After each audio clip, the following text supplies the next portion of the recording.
Yeah, that's appropriate this morning. Kind of interestingly, it was foggy on the Tampa side of the Howard Franklin Bridge on the way in this morning. And then, like mid-bridge over the water, it got better. And then when I got to the St. Pete side, it got foggy again. I don't know. I sort of remember it just kind of being foggy, the far end, the near end, the middle end, I don't know, just Fester, you hit the same thing, like fog on the land sides. Now, I know that's what, the temperature change might be most on the land. Listen, I don't know how over the water, maybe it's a different temperature. But I thought I remember when it's foggy that you have the fog on the bridge over the water as well. Oh, wait a minute. Hold on. Andrew weighing in. So it must have shifted because, Andrew, you were on the Howard Franklin Bridge at about what time overnight? About 4:30. All right, so you were on 4:30. I was on closer to 5:30, 5:20, and so a little bit of a shift. So you had thick fog on the bridge all the way over? It was about the same as on land. I don't know how thick, but it was on. It was still foggy, yes. All right, so we will help guide you this morning, folks. Just follow the sound of the foghorn. I say. You can also follow the sound of the foghorn leghorn. I say, boy. I do declare. I do. I don't know if he said I do declare. I don't know. Yeah. What the hell was foghorn leghorn in the old? And what cartoon did he show up in? Was he in Bugs Bunny or what did he show up in? Yeah, he was a Looney Tunes. I know he was. He had his own kind of feature, like Wile E. Coyote and the Roadrunner. I thought he kind of just showed up. I don't remember him having his own cartoon. I thought that Foghorn Leghorn showed up in various Warner Brothers cartoons. The same way the Roadrunner never hung out with Bugs Bunny. No, but the Roadrunner in the Looney Tune world, Foghorn Leghorn was his own thing with the little chicken hawk. What I'm saying is, I don't remember them having their own cartoon. Is what I'm saying. I thought that they were. Anyway, I don't want to get sidetracked on that. So, foggy this morning in multiple spots. You get this crap in January, February. Be careful. Also, speaking of the Howard Franklin Bridge, going to be closed late tonight into early tomorrow morning. And reminder, Fester, and reminder to myself, I got to set a little alert on my calendar so it goes off. Just to remind me to just check to make sure the bridge is opened up. So here's the deal. If you're an early driver and you want to use the Howard Franklin Bridge southbound, they're going to close that thing at 11 o'clock tonight. Scheduled to reopen 5 a.m. tomorrow. But listen, if something goes wrong, if there's some kind of a glitch, one problem, some kind of a glitch, what if things remain closed a little longer? I mean, who the hell knows? So here's the presser from FDOT. Motorists traveling southbound on 275 toward the Howard Franklin Bridge will have to detour off the interstate using State Road 60, exit 39 on Wednesday, January 29th from 11 p.m. to 5 a.m. Thursday morning, January 30th, weather permitting. I think the weather should be fine for that. Electronic message boards will tell you where to go. And the reason why they're closing it is because they're going to be putting up new signage. And I think I know what that signage is because it's been sitting there for quite a while. As you come across the Howard Franklin Bridge, and listen, if you're on the Howard Franklin 275 southbound right now and you're heading to the St. Pete side, you'll see it. So when you get closer to the St. Pete side, look over to the left, and there's like this giant electronic sign that is on the left shoulder on the big metal like structure and huge electronic sign. And they even have one of those, I don't know what the right terminology is, but they even have, and they've had it there for days, they have one of those crash trucks. You know the trucks that they're like rear-ender crash bumper trucks. Like if they're doing work and they'll have the truck and it has like the bumper absorbs the shock? Yeah, they've got it has this like the pointed. No, they have a truck and it has like this protrusion off the back, and if they're working, they'll like park that truck with flashing lights. And if somebody like veers off and rear ends the construction zone, they'll hit the rear end huge bumpered truck to absorb the impact and not compromise the construction scene. So if you look over to the left, It's called a crash truck. that's what I just made it up. I called it the rear ender bumper truck. I like the rear ender bumper truck better. All right, so it's a crash truck, a construction truck designed specifically to absorb the impact. Is called a crash truck, or more specifically, a truck-mounted attenuator, a TMA truck, which essentially functions as a mobile crash cushion used to protect workers in construction zones by absorbing the kinetic energy of a colliding vehicle. You know, some schmuck on wheels that's, driving, not paying attention. God, son of a...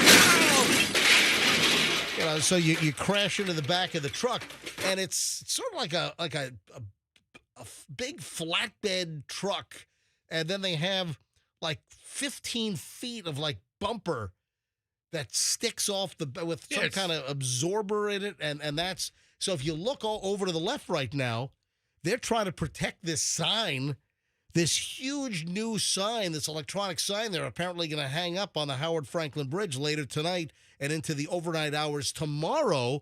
So they've got the crash truck parked so some schmo doesn't run off the road and obliterate their $500,000 sign or whatever the hell that thing costs. Sure. I mean, watch somebody just kind of swerve a little left and then to the right, and they miss the truck completely, and they plow right into it. So right now, there's one of these like crash bumper truck looking things right in front of the giant sign, Howard Franklin 275 South. As you get over to the St. Pete side, look over to the left, and you'll see the truck with the flashing lights. And then you'll see the big, huge, massive sign that obviously they're going to hang late tonight into tomorrow morning. The new signage is part of, the new bridge, and they're on track to open that thing up. I mean, maybe later this spring. Can't wait. To open up the new Howard Franklin Bridge. Very excited. Wow. All right, 6:07 at the MJ Morning Show. Michelle, why you been so quiet? I don't know anything about trucks and bumper crash trucks. I have nothing to say about that. They're on the road. They're keeping us safe. They're putting up a sign. You don't have any hot construction takes nope. or fog takes. Hey, I am looking forward to discussing what the audience wants. Okay. Later this morning. So around 7:45, we're gonna maybe take some calls and open up the voting. So Michelle's been here Monday, Tuesday, and today, Wednesday morning.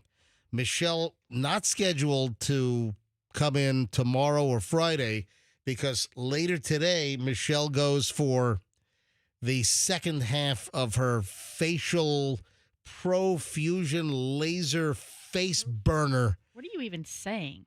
Exactly what the hell you're doing later this afternoon. Profusion. What do you? I thought it was a profusion Okay, I'm sorry. Profusion was the name of our friend who owns the metal company. Oh yes, yeah. Oh yeah. I know. I'm like, what are you saying? All right. I mean, it might to you looks like the same, that's effect, right? Like that's our friend Fred's company. Yeah. Speaking of Fred, Profusion USA. I'm sorry. I'm so far off. You're getting Profraction. Yes. Oh, yes. I'm so freaking far off. Profusion, Profraction. Oh, by the way, speaking of Fred, I spoke to Fred recently. All right. And guess what? Fred is looking for a CNC laser programming person proficient in CAD/CAM software, SolidWorks, and AutoCAD.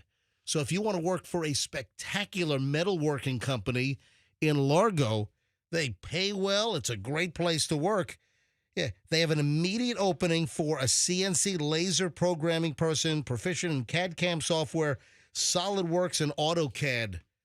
And that's Profusion USA, which is in Largo. So look them up and get a good paying job with a great company. Anyway, hey, turned into a little mention for Fred. Yeah, I mean, so Michelle's going to get her face welded off today. All right, so here's the deal. So Michelle gets the lower half of her face, like nose down. She gets that lasered today, and she does this like once every year and a half. And, man, it looks like she just emerged from a 6-alarm blaze. Yeah. And the question is, do you want to see Michelle all bloodied and Freddy Kruegered up good tomorrow morning, or should she just stay home? We got to take calls on that? Oh, yeah, we will. Oh, okay. But I'm not bound by. Yeah. Oh, yeah. I think you are. That's the rule. You're absolutely bound by it. Yeah. To see if Michelle will be here tomorrow with her burned off face. All right, 6:10, just getting rolling back in minutes. MJ Morning Show. Busy Wednesday morning. Don't move. Not a lot to report on at the moment. In Clearwater, we do.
104.7 FM, MJ and Fester and Michelle hanging out for a couple of days this week.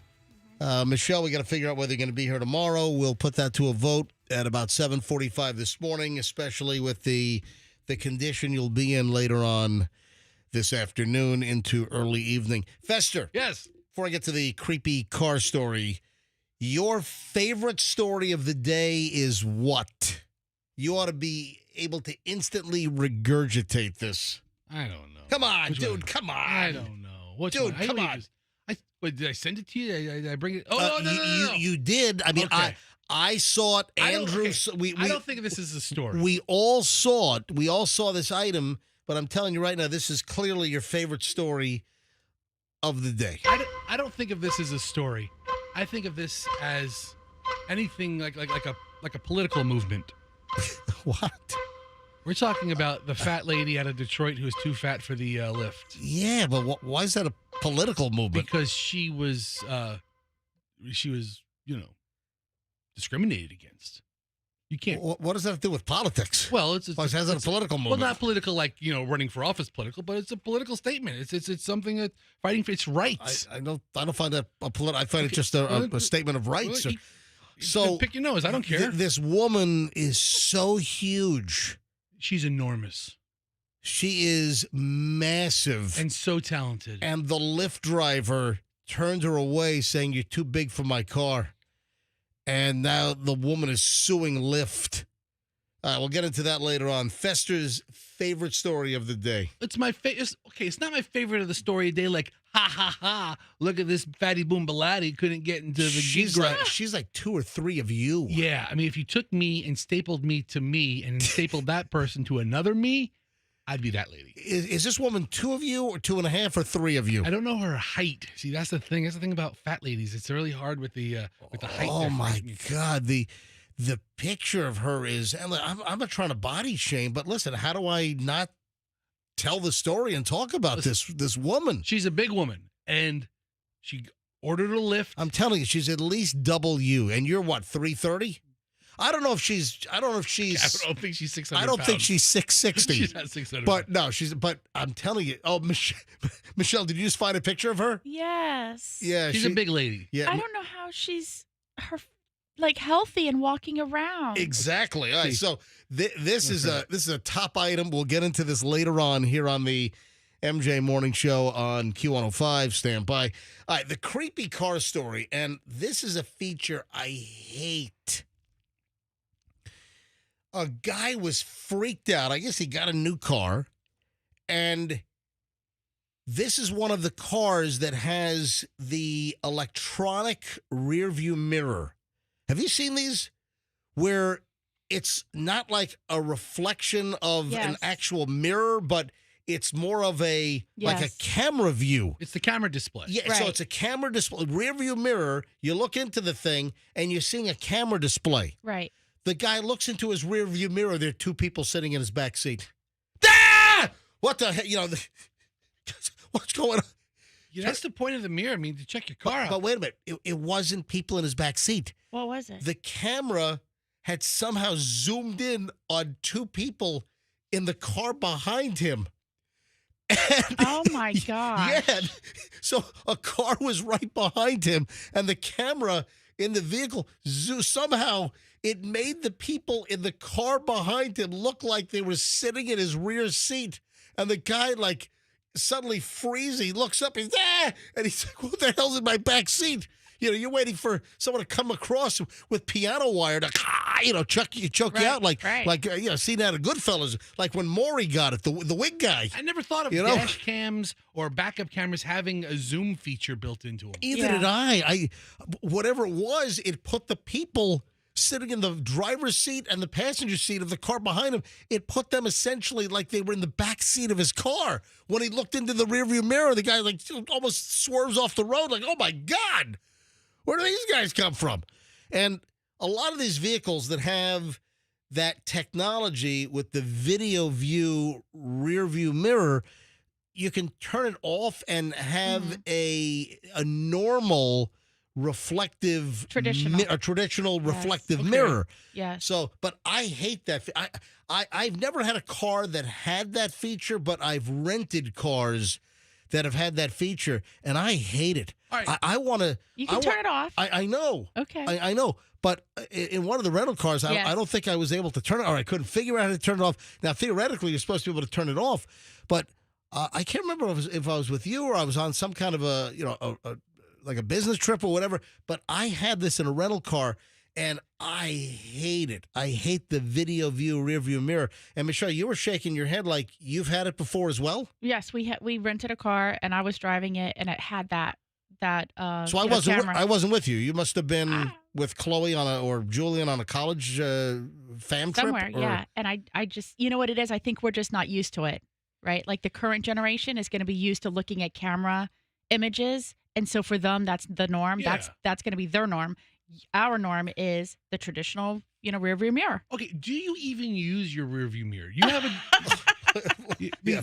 And I don't mean that like. Does he use a steering wheel? No, that's not true. This comes from the guy that when I drive with him never uses his turn signal. No, why? So you're the guy who never uses his turn signal. You never check to see if you're clear to switch lanes. You're the one saying, "Do you really use?" No. Yes, I use my rearview mirror. Here, you don't use your rearview mirror. I not only use the rearview mirror, I am also physically turning and checking to see. You're that person. If the lane. Wait, I just have to say, I loved your peeling out of the parking lot yesterday. That was like a lot of excitement. Yeah, listen, that Cadillac's really a sports car. So Fester was leaving the studio the same time that Michelle and I were leaving. What does MJ call his color? Wolves in sheep's clothing, right? That's the Cadillac. Yeah. So Fester put on a little, Joey Chitwood thrill show as he's leaving the parking lot and just floors it and like fishtails out of the parking spot. What was that about? Fishtails out of the parking lot. Fishtails onto Executive Drive North.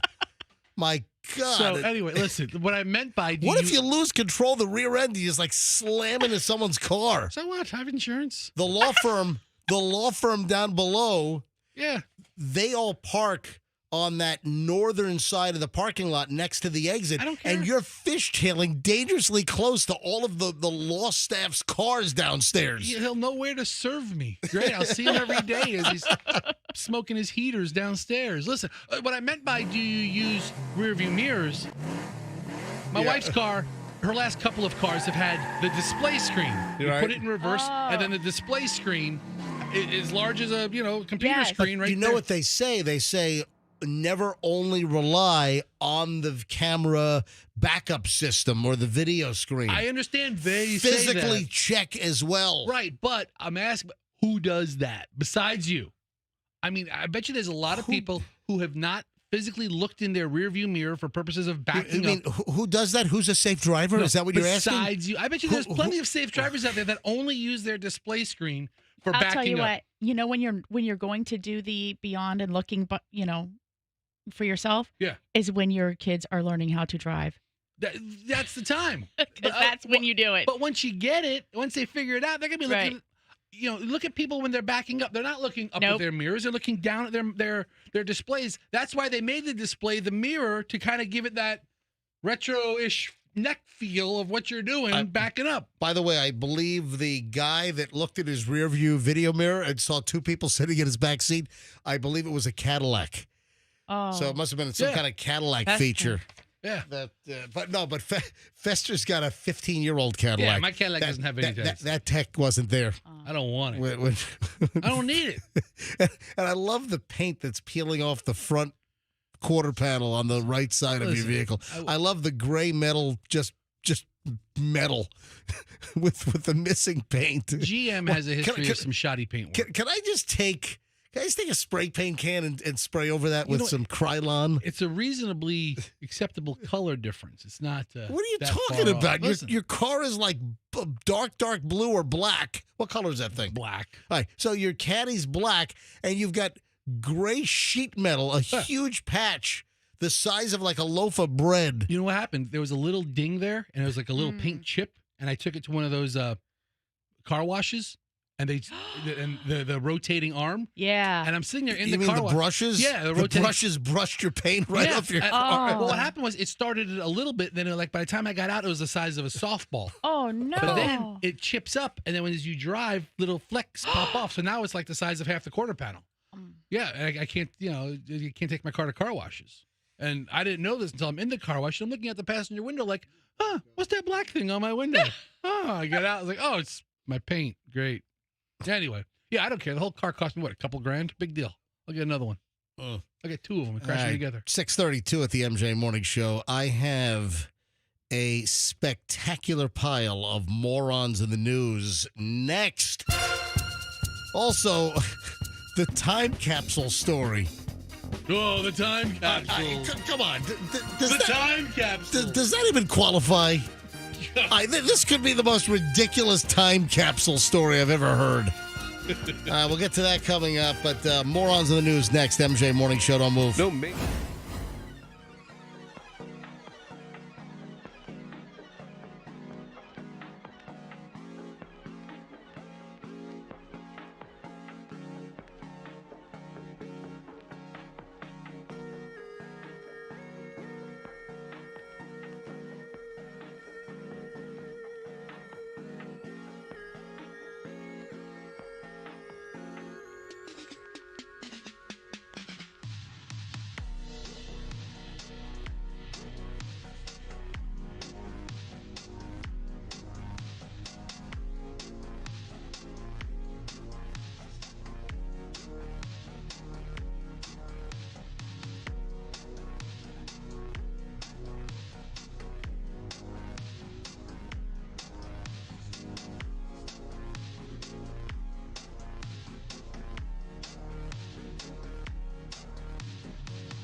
Oh, Michelle is grimacing. She hates this rejoiner. She hates this bumper music. I don't know what it is about the Dave Matthews Band you don't like. No, I like them. I just don't like this particular song. Oh, I like this. It's just, I've always liked this this music. No, you didn't. No, you didn't. Yes, don't tell me what I like and don't like. Oh, you're opening up a can of worms there, buddy. Little Dave Matthew right. kerfuffle here. 6:40 MJ Morning Show. Early morons in the news. Man, gotta love this stuff right here. Oh, but this is what Florida's made of. Wildwood man, a Florida man, Wildwood. You know what that is? Wildwood, isn't that the end of the Florida Turnpike? The end of the northern end of the Florida Turnpike, like just near Ocala, where the turnpike dumps out into 75? Yes, it's right there. That's Wildwood. That's the Wildwood area. Well, guess what? Some wild times in Wildwood. Guy arrested for throwing an object in a fight over a PlayStation. Guess what he threw and got arrested for? Oh man, it could be anything. A bologna sandwich. I was thinking like a ham hock. That was the first thing that came to mind. I'm like, no, that's too ridiculous. Oh, hey, bologna's a pork product, Yeah. or is bologna a beef It's product? not a beef product. Bologna? I mean, there might be beef bologna out there, but it's not a beef product. A Wildwood guy arrested, Villages News, for battery after throwing a bologna. Do you say bologna or bologna? I mean, B-L-O-G-N-A. B-O-L-O-G-N-A. Yeah. It's not my bologna has a first name. It's bologna. But how do you get bologna out of B-O-L-O-G-N-A? You know? Welcome to America. Yep. All right. So Wildwood man arrested for battery after throwing a bologna sandwich at his housemate during an argument over a PlayStation. PlayStation. That little voice they have at the end of the PlayStation. As a deputy responded to an unknown disturbance in Wildwood around 1 p.m. on Sunday, according to the arrest report. This is Sumter County Sheriff's Office, right? Upon arrival, the deputy met with 29-year-old Aquavius Shemaine Chandler. That sounds like a superhero. Aquavius. I'm Aquavius. O-Q-U-A-V-I-O-U-S. That's Aquavius, right? That's a great name. Shemaine Chandler, who stated that he threw a bologna sandwich at the male victim. He explained that he threw the sandwich due to the victim taking back his PlayStation 5 from his bedroom and trying to antagonize him into a verbal altercation. The deputy then spoke to the victim, who advised that Chandler was being too loud while playing the PS5. He was trying to sleep, so he went in and unplugged and yanked the PS5 from Chandler's bedroom. Chandler became aggressive, yelled at him. Chandler's behavior led the victim to record the incident on his cell phone. While he was being yelled at, Chandler threw a bologna sandwich at the victim, which hit him in the center of his chest. No visible injuries, because a bologna sandwich is not going to injure you. But that's a battery. I guess. Yeah, you can't throw anything at somebody. Technically, if you throw a feather at somebody and it hits them, that's like a battery, right? Yes. If you throw something in a fit of anger, then it's a battery. Holy crap. Does it mention what was on the bologna sandwich? Because Yeah. I got to say, I'm not a big mustard condiment fan. Right. However, mustard on bologna just sounds right. Also, how did it like maintain its, being a sandwich? Sandwichness. Because when you throw a bologna sandwich, unless it's like somehow, there's like some Like a toothpick in it or something. yeah, that's what Then it's a weapon. That's a deadly weapon. right. Hold on. Remember, we had a Whopper hurling in the studio some years ago. Yes, Remember, we stained the whole back logo wall. Oh, I recall. Oh, by the way, people are still commenting on what a crap fest the background looks like on MJTV. It's so bad. It is. At Yeah. one point, somebody put a sticker up there. Yeah. And it was like a sticker. I forget what it was, some record company or It, something. it was some sticker, and the sticker had a sheen to it. Well, here's the deal. The back window was taken out and filled in with drywall because they're taking the window out of this studio when this gets turned into a different studio because we're moving down the hall, and this project has taken so long that we have drywall plugging up the back window, and there was a sticker on the drywall, and I peeled the sticker off because it was reflecting Yeah. on MJTV. And now you have a then, blotch. And then the drywall paper came off, so now there's like a different. What it is? It just this is the worst radio studio video feed background in the history of America. It's really bad. It's awful. Now our new studio is going to look great, and I'm guessing sometime in February, and maybe by the end of February, we'll be in the new studio. So hopefully, we're just like 30 days out of being in the new studio. Yeah. I hope you like how that studio looks. Well, I know how the studio looks. I I know. can see it coming I together know right how- now. Yeah, because- I know how the studio is going to look. Because you and I did the color palette. Yeah. Or actually, you, I did the color palette. Yes. Michelle, pretty much did the color palette for the carpet, the wall paint, No the, complaints here. the soundboard color. No, the new studio looks clean and smart. Yeah, it's all grays. Yeah, real Yeah. color palette there. Looks like you went to the Home Depot and took a grayscale card. And it's like, this is it. You know what I did? What? I just put them upside down. Did you say Home spread 'em Depot? around. Yeah. All right. You love this. So the wall we're gonna make gray. By the way, And then the floor? hold It's on. gonna be By the way, gray. No.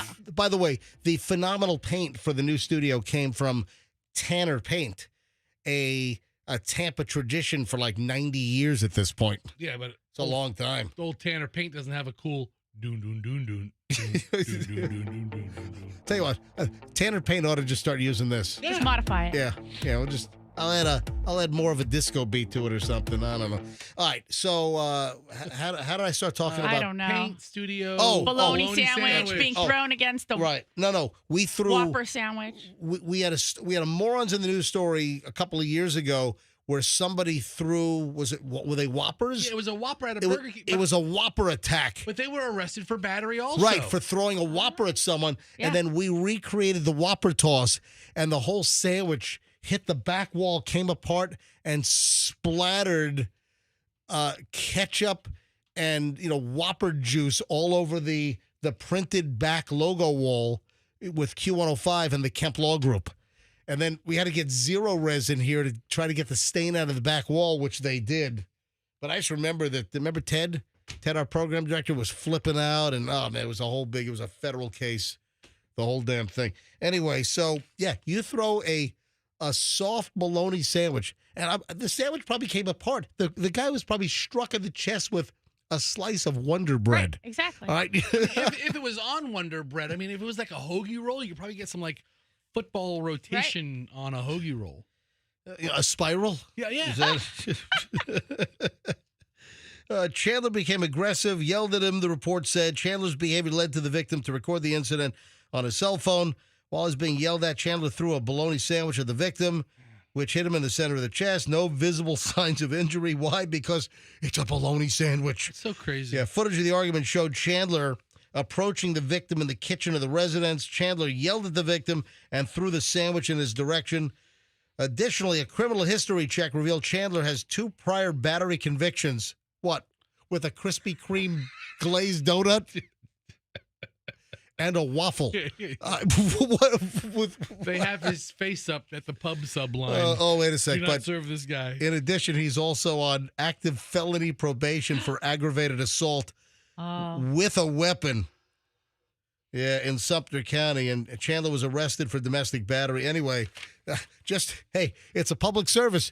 If you throw a bologna sandwich at somebody, you could be arrested for battery. It's so crazy how things are different from one house to another. Because in my house, throwing bologna on each other is foreplay. Fester. Yeah, I just sit there, deck it. That's how Allison lures Fester into the bedroom. She's like just chucking pieces of Oscar Mayer on my groin. Throwing ribs at him. Yeah. And throwing a bottle of barbecue sauce at him. That's the lube in the That's bedroom. the lube. That's It's right. the barbecue. Oh, my God. Okay. The Casey Masterpiece barbecue sauce is the lube. Shut up, dude! No way. We're a I'm sweet. out. We are a God. sweet baby Ray's family. If you know what I mean. Man. You know what I always thought would be cool? If somebody got arrested for battery, for actually throwing a battery. You know? And No. I'm not talking about a Duracell AA. I'm talking about like an Exide car battery. Now that's a battery. If you take a car battery, you know, and just, boom, That'd do you some throw damage. it, yeah, absolutely. Boom. Now that's a freaking battery. All right. Thanks to the Villages News for some quality entertainment with a bologna sandwich. All right. This is out of Wisconsin. Waukesha. A gym teacher was intoxicated, so much so that it was being questioned why he was still alive. So a gym teacher accused of driving drunk with a blood alcohol so high, it was questioned, how did the guy survive with a blood alcohol level that high and then cause the crash? Yeah, so here's what we know. When he got to work on Friday, January 24th, my birthday, prosecutors say 52-year-old Randall Villarreal was drunk 5 times the legal limit. He drove to work at the school 5 times the legal limit drunk. Police were called to East Main Street in Waukesha around 7:30 a.m. to investigate a hit-and-run crash. Investigators say that Villarreal, however, rear-ended another car, then took off. Villarreal allegedly told the driver he needed to leave because he was a teacher and needed to get to school on time. The crash victim took a picture of his license plate as he's pulling away. Absolutely. So they traced the plate. When police arrived at the Saratoga Middle School in Waukesha, they found his Jeep smashed in the school parking lot. Police say that Villarreal, he admitted to driving his kid to school early that morning and also admitted to crashing soon after. An officer administered 4 different field sobriety tests in the school gym. Prosecutors say that he failed all of them, including counting and walking. Oh, no. Oh, my God. Then the principal of the school asked police to search his office, and they found alcohol in his office. This is the drunkest PE teacher ever. All right, listen to this. In court, Monday, January 27th, earlier this week, Court Commissioner David Herring could not believe that Villarreal was that drunk, all before 8 o'clock in the morning. People don't get to .40 overnight. Technically speaking, sir, you should be dead at a .40. Yeah. The guy's blood alcohol was .40. Oh, my God. Charged with operating a motor vehicle under the influence, also endangering a child because he drove the kid to school. Oh, my God. $30,000 signature bond due back in court Feb 4.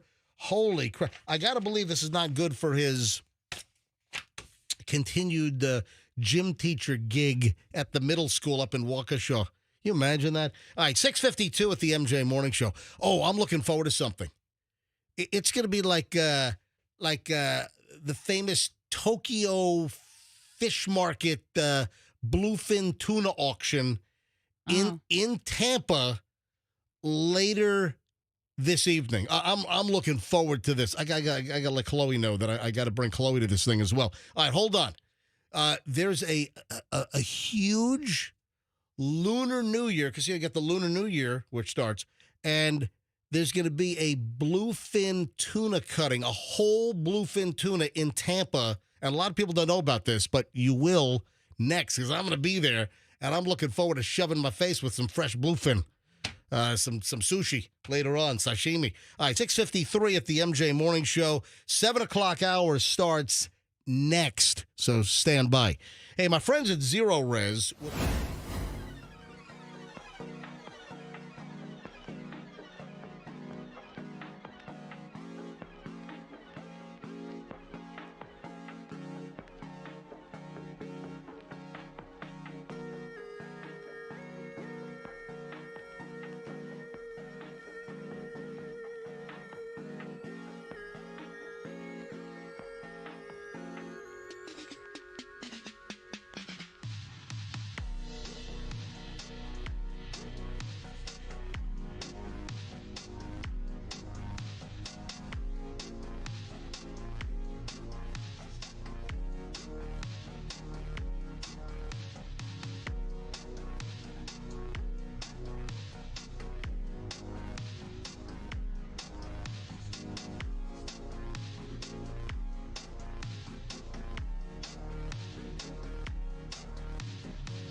It is 7 o'clock exactly. Bing at the MJ Morning Show.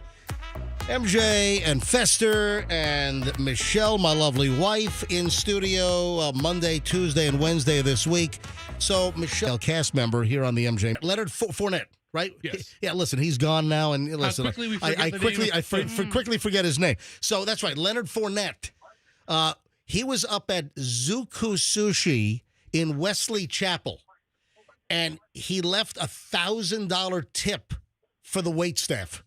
And it became news, and it became a big local news story, and we talked about it. And that's how Ferdian, the owner of Zuku, which Zuku Wesley Chapel, they've got a Zuku at Armature Works, and they've got the new Han hand roll bar right next to the Zuku spot in Armature Works. So that's how I became friendly with Ferdy, because we talked about the story, and then he contacted me and say, hey, listen, I listened to the show, and then we had him on. He told us a story about how Leonard Fournette left $1,000 tip for the servers at Zuku Wesley Chapel.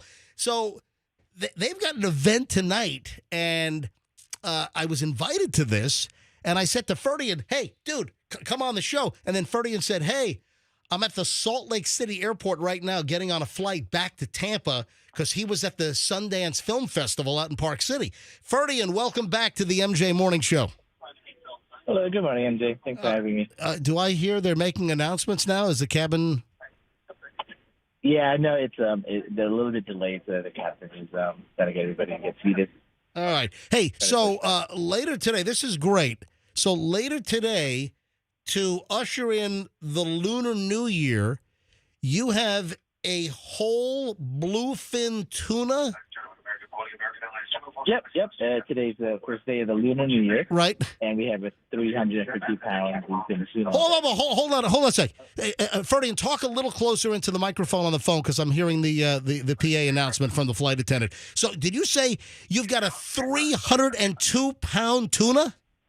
Yep. It's a 350-pound bluefin tuna. 350 pounds? Yep. Mm-hmm. Oh, my God. All right, did this come from, like, when I think of this is like something out of, like, Tsukiji or now it's Toyosu Fish Market in Tokyo. I mean, a 350-pound whole bluefin tuna you guys are going to be cutting at Armature Works tonight? Yep. It is. It's in Japan. It's a bluefin tuna symbol of prosperity and abundance. So it's a perfect way to cut it. To celebrate the New Year here. Now, is this going to be done at Zuku, which is right next door to Han? Where are you doing it? It is right in front of Han. We were going to put up a stage and some lighting, some speakers.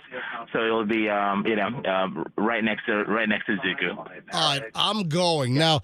I think I have to pick up Michelle at 6 o'clock. because she's getting her face lasered. So now it starts at 6 o'clock tonight, right? Yep. Starts at 6. Probably gonna take about an hour or so, an hour and a half to get it cut. And we'll do a whole explanation why the bluefin is all about. Wow. And then so we'll do all that stuff, and then we'll be turning them into hand rolls, the akami, the tutoro, and the otoro. Oh man! So all right, so the different types of toro, that's the fatty part, and there's chutoro and then otoro, and then first of all, I love the flavor of bluefin tuna. There's like an irony, metallic-y taste. There's nothing like great fresh bluefin. And you guys are actually cutting the whole 350-pound fish right in the middle of Armature Works tonight. So what if people want to stop by and get, how does this work? Yeah, so it's actually free. So no one, no tickets or anything required. So we're putting on the show. Starts at 6. You can drive by any time, and we'll be passing out red envelopes as well. The traditional red envelopes for people that for the Lunar New Year's. That there's prizes in there. There's discounts. The only thing that if you want to, we are once this fish is cut, we're turning into 5 hand rolls and we're selling it in a box. Which is, I think, is a really good deal for $50 if you want to. You get 5 hand rolls. Oh wow! 5 fresh bluefin hand rolls for $50. All right, so tonight beginning at 6, and it should go late into the how late? About 8 p.m. That's what we're thinking. All right, listen, I'm gonna pick up Chloe at work at the state attorney's office, and I'll see you tonight there with Chloe. Sounds good. Looking forward to this thing. Thank you, Freddie. Have a good flight back to Tampa. Thank you. All right, bye-bye. All right. Man, dude. Bluefin tuna cut right from the fish, right? Oh, my God. This is like a dream come true. So you're not eating the rest of the day? No. You're keeping the stomach open. I'm keeping my stomach open. I don't know. Something about this whole thing just seems fishy. You think? I don't know. I'm telling you right now, I am, folks. Come out and meet me and Chloe. So the bluefin, and then come meet Chloe and me.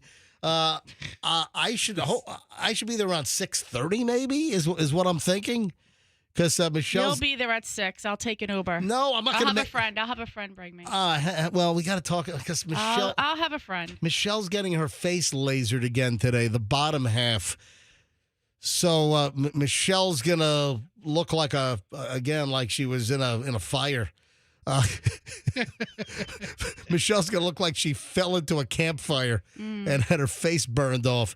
And actually, we're going to discuss this later on because I want to know what the audience thinks. Should we make Michelle come in tomorrow with her completely burned face and show it off on MJTV, or should we give Michelle the day off tomorrow? I mean, that's the question. You are more enthralled with showing off her crispiness than any of us. Yeah, I know. All right, so man, I'm looking for I forgot about this. He mentioned this to me a couple of weeks ago and said, "Hey, you got to come to our big Lunar New Year. It's like Chinese New Year, Lunar New Year, and we're gonna bring in a whole bluefin tuna." He said, "What, 350-pound tuna?" Yeah. How much does Fester weigh? Yeah, I mean, it's Fester's weight. I'm a bologna You're right, sandwich Fester, away. Fester, how much are you right now?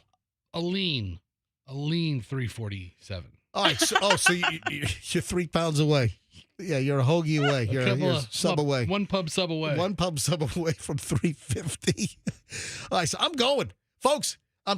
Meet me there tonight at Armature Works. It starts at 6, and they're going to cut a whole bluefin tuna, and then the event is free. But then if you want to buy hand rolls of fresh bluefin, then boom, I'm going to be shoving my face right. I'm telling you right now, folks, I'm going to be shoving my face. And Chloe's a little. Oh, she is. She's a piggy too when it comes to sushi. I don't know how much is going to be left for anyone else after the two of you are there. Honestly, it's a 350-pound fish. Well, I've seen you guys pack it in. I'm not lying. Otoro, chutoro, bluefin tuna. All right, I'll see you at Armature Works tonight. It starts at 6 o'clock, so I'm going to be there, man, because nothing like fresh bluefin. Whew. Hey, bring the whole family out. Yeah, the whole family. Yeah. Watch them.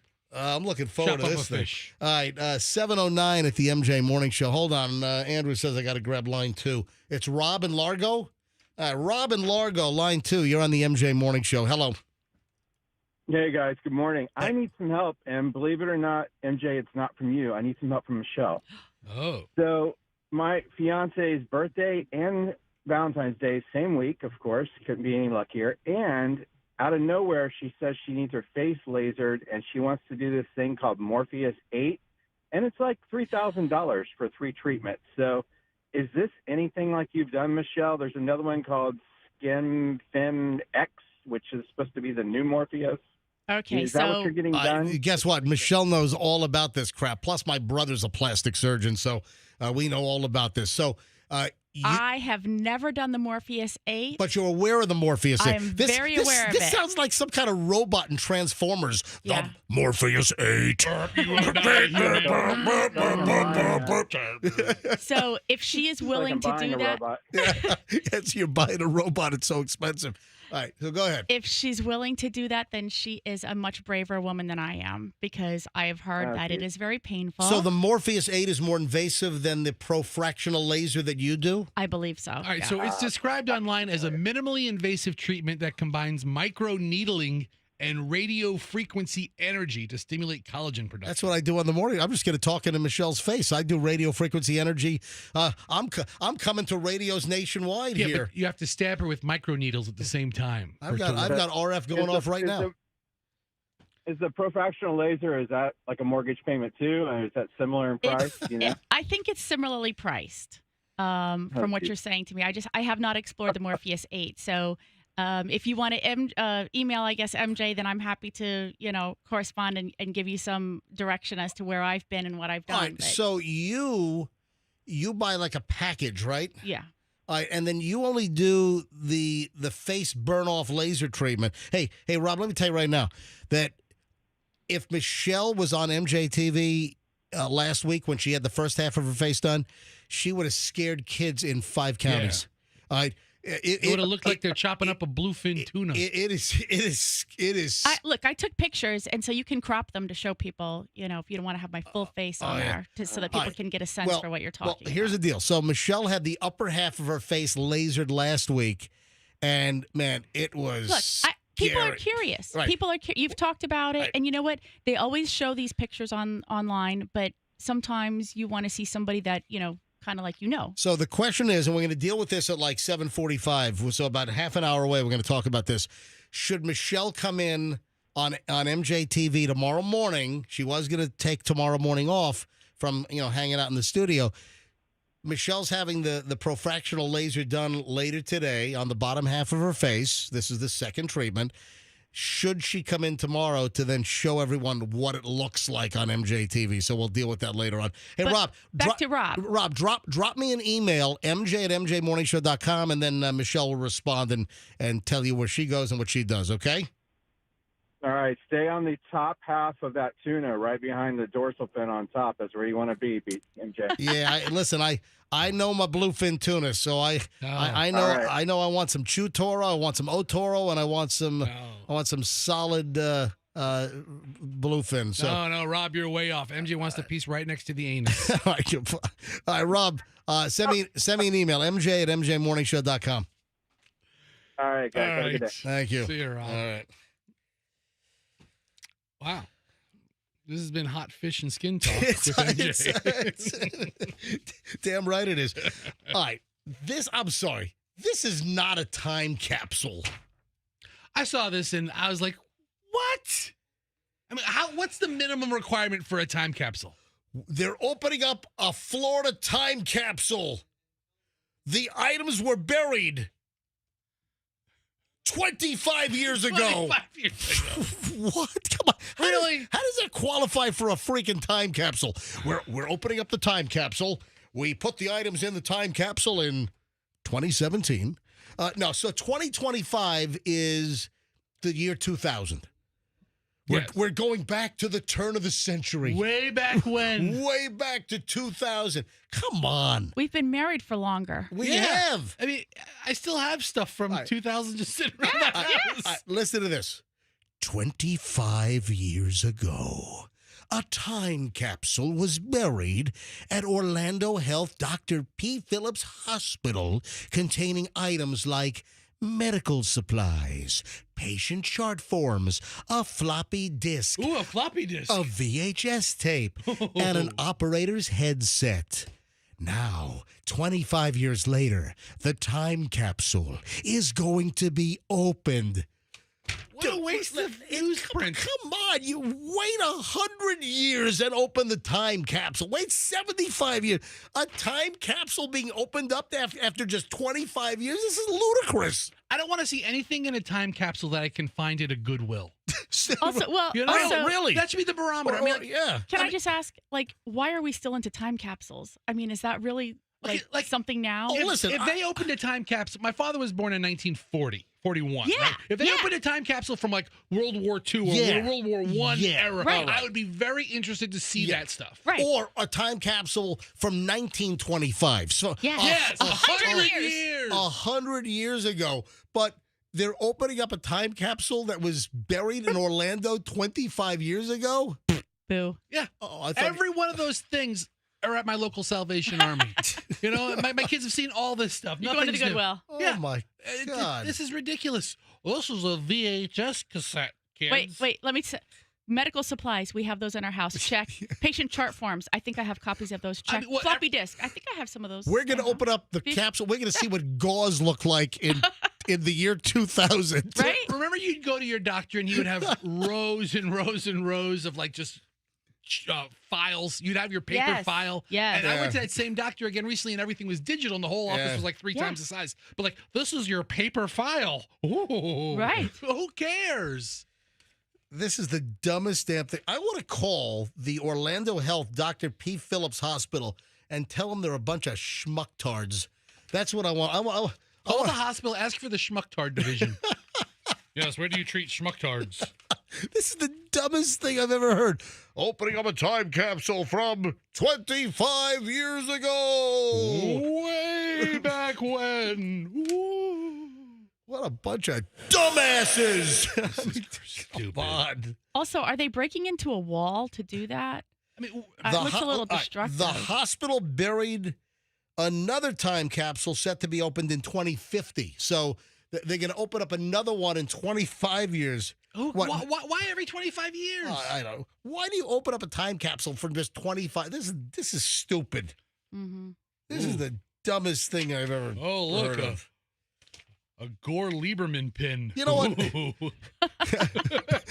You know, there ought to be like a bureau of time capsule standards Yes. Oh, that you can't open up a time capsule that's less than 75 years.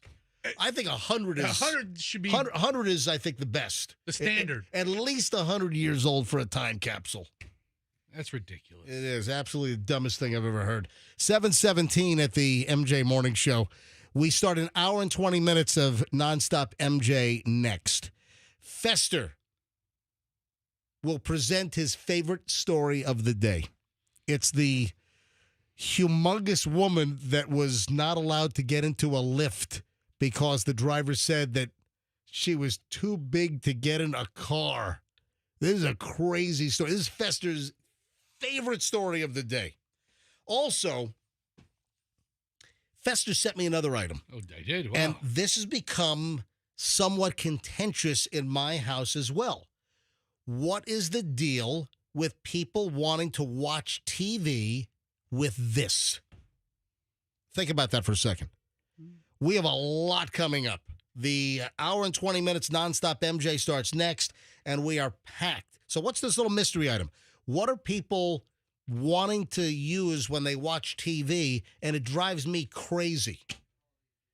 But people are into this for some reason, and I've got family members that I kind of get into arguments over regarding TV watching. And as soon as I think a lot of people know exactly where this is headed and what I'm talking about, but if you don't, you're going to find out next. And a whole lot more in minutes, and the huge lady that was turned away from getting into a ride share, into a lift, who is suing. All right, back in a second. Hour, 20 minutes, nonstop MJ next here on Q105, 104.7 FM.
It is 7:26 at the MJ Morning Show, and every morning at exactly this time, we launch an hour and 20 minutes of nonstop MJ, and this Wednesday morning is absolutely no exception. 1 hour, 20 minutes nonstop MJ Morning Show, no commercials, no music, just nonstop content.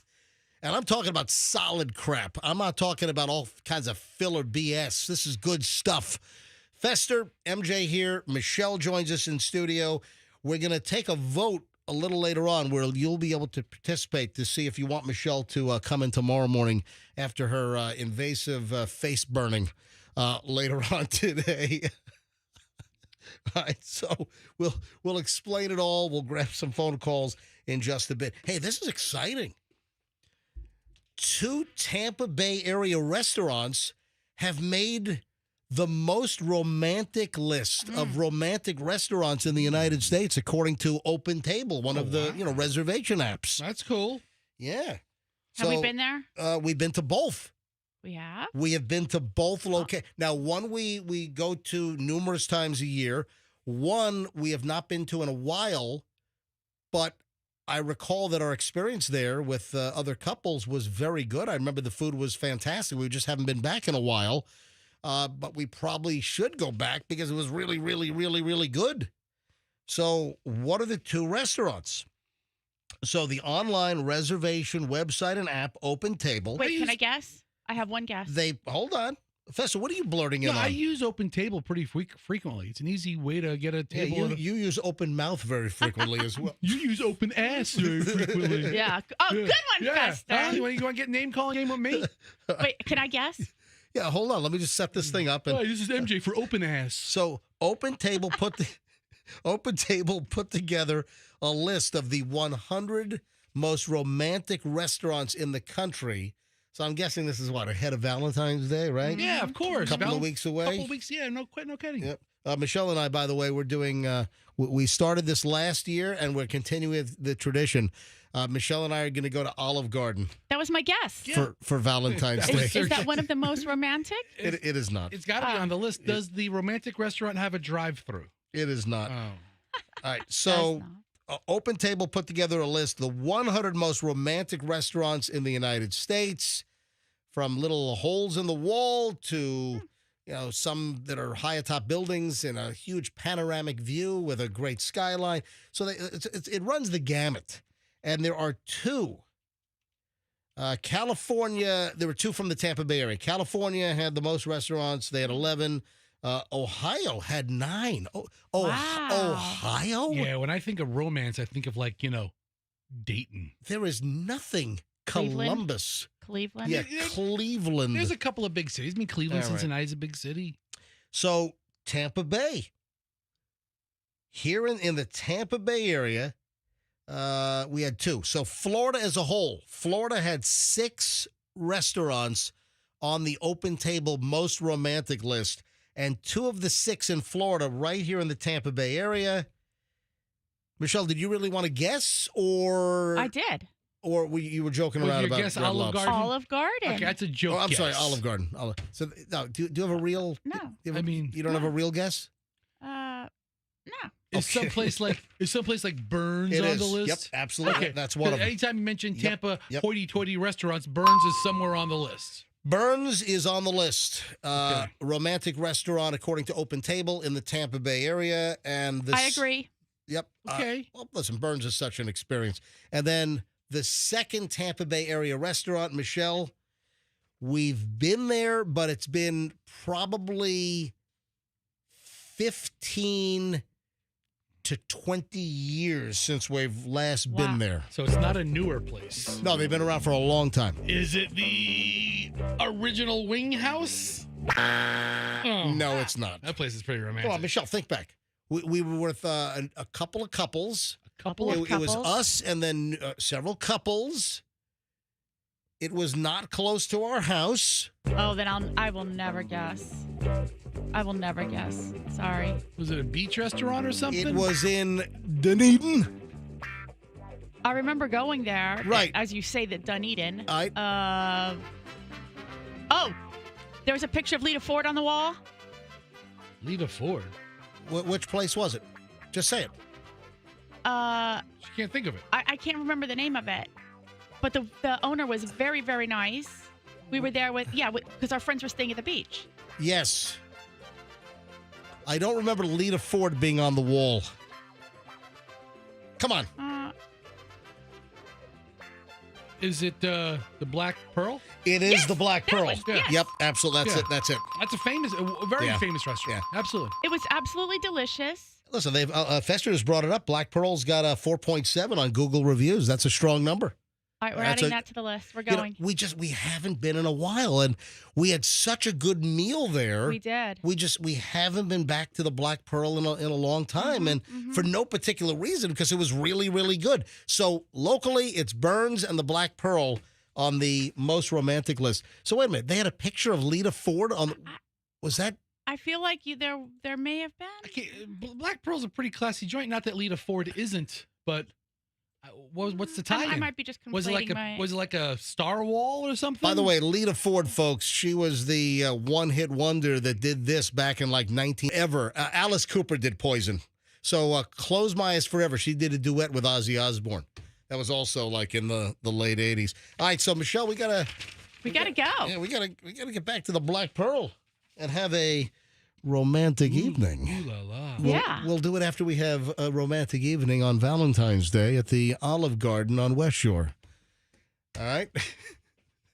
That's our new tradition is Olive Garden. Hey. I had not been to Olive Garden in 25 years until last Valentine's Day because Michelle's mom gave me a $25 Olive Garden Yeah, a joke gift certificate. gift card. The lowest denomination, knowing you're probably never going to use it. And we did. And We you did. did. And you know what? And we had a very good service at the Olive Garden.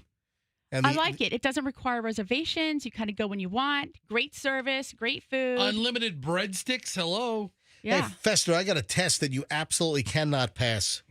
What? Touch my toes? You know, you're very, very close. Okay, because I can't. Can you pass the FBI sit-up test? No. No, absolutely. I mean, I think Clarice did this in The Silence of the Lambs. I mean, it's the FB. I would have said no at the end of. You don't even have to say sit-ups. I can't test. I can't pass the pull-up test, the sit-up test. That's it. No, I can't. No way. So the FBI accepts applications from people between the ages of 23 and 37.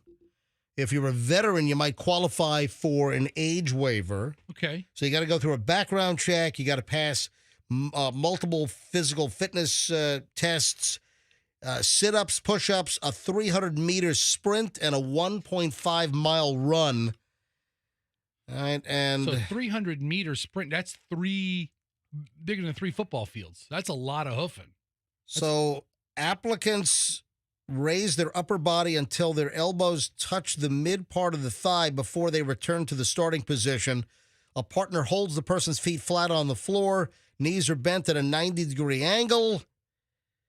These are not the sit-ups that you did in gym class. So nobody's holding your ankles down? Yeah. Those who complete at least 57 sit-ups in a minute can earn 10 points. So, Fester, we got to see how many sit-ups you can do. It's a really short segment. Yeah, 1 point is awarded to women who log 35 sit-ups and men who do 38. Anything less means the applicant failed the overall test. And if you can do 57 sit-ups in a minute, you get 10 points toward your FBI score. So you mean every FBI agent you see at these crime scenes wearing the FBI jackets can do 37 sit-ups in a minute? At least 37 for women, 38 for men, right? Is that what I said? Something like that. How many can you do in a minute? Yeah. Let me see you do it. Let's not talk about the fat guy in the room who acknowledges from jump that he can't do it. Let's talk about the guy who I go to the fitness place and I work if you do less, then you lose points. So women who complete less than 30 sit-ups and men who do less than 32, they lose 2 points from their total before they're actually disqualified. I think that'd be hysterical. Let's see how many sit-ups Fester can do in a minute. Are you trying to do a YouTube short? I mean, are you trying to get a 2-second video up there? Then you're right. However, is it the kind that you have to do in high school where like somebody holds your feet? I just said, I just described what you were doing something else over there. No, I was thinking about how many you can do. I was thinking about the number. So candidates lie on their backs with their shoulder blades touching the floor and arms crossed over their chests. Fingers should be touching shoulders. A partner holds the person's feet flat on the floor. Knees are bent at 90-degree angle. Applicants raise their upper body until their elbows touch their mid-thigh before they return to the starting position. Hips must remain in contact with the ground during the motion. So in high school, you had your fingers threaded between your back of your head, and you had your elbows pointed out. Not for the presidential fitness test. You had to do it like this. Like what? The way we're talking about. The way you just described. That's what I'm saying. Touching opposite shoulders. The FBI. Fester will do the FBI sit-up test tomorrow morning here on the MJ Morning Show. The FBI. I would like to see J. Edgar Hoover do 10 sit-ups. In a dress. In his mother's moo-moo. No, that's a pretty... What else? How many pull-ups do they have to do? I don't have I'm sure I do, but I'm moving on. All right, 7:38 at the MJ Morning Show. Oh, there's a warning. This is like a deadly highest risk recall for a very popular food item. Oh my God. Ladies and gentlemen, they're saying that Lay's potato chips, a recall, has been classified as the highest level, the highest risk level. Recall. Lay's potato chips could cause death because there's an undeclared milk allergen. All right. Really? Do I put this in the near-death category? If you're allergic to milk, then maybe. In the MJ Food Labs, I don't think I classify this as a near-death experience. All right, listen to this. Federal health authorities have upgraded their recall of 13-ounce bags of Frito-Lay potato chips over fears that consuming the products, which may contain undeclared milk, could potentially be fatal. Last month, the FDA announced that Frito-Lay was voluntarily recalling a limited batch of products. Those with an allergy or severe sensitivity to milk run the risk of a serious or life-threatening allergic reaction if they consume the recalled product. That was an FDA notice back in mid-December. And now they've changed it. They've now issued a risk clarification this week, calling it a Class 1 recall. Death. Holy crap. Has there been any deaths already? I have not heard of any deaths just yet. But this apparently is a big alert. Recall.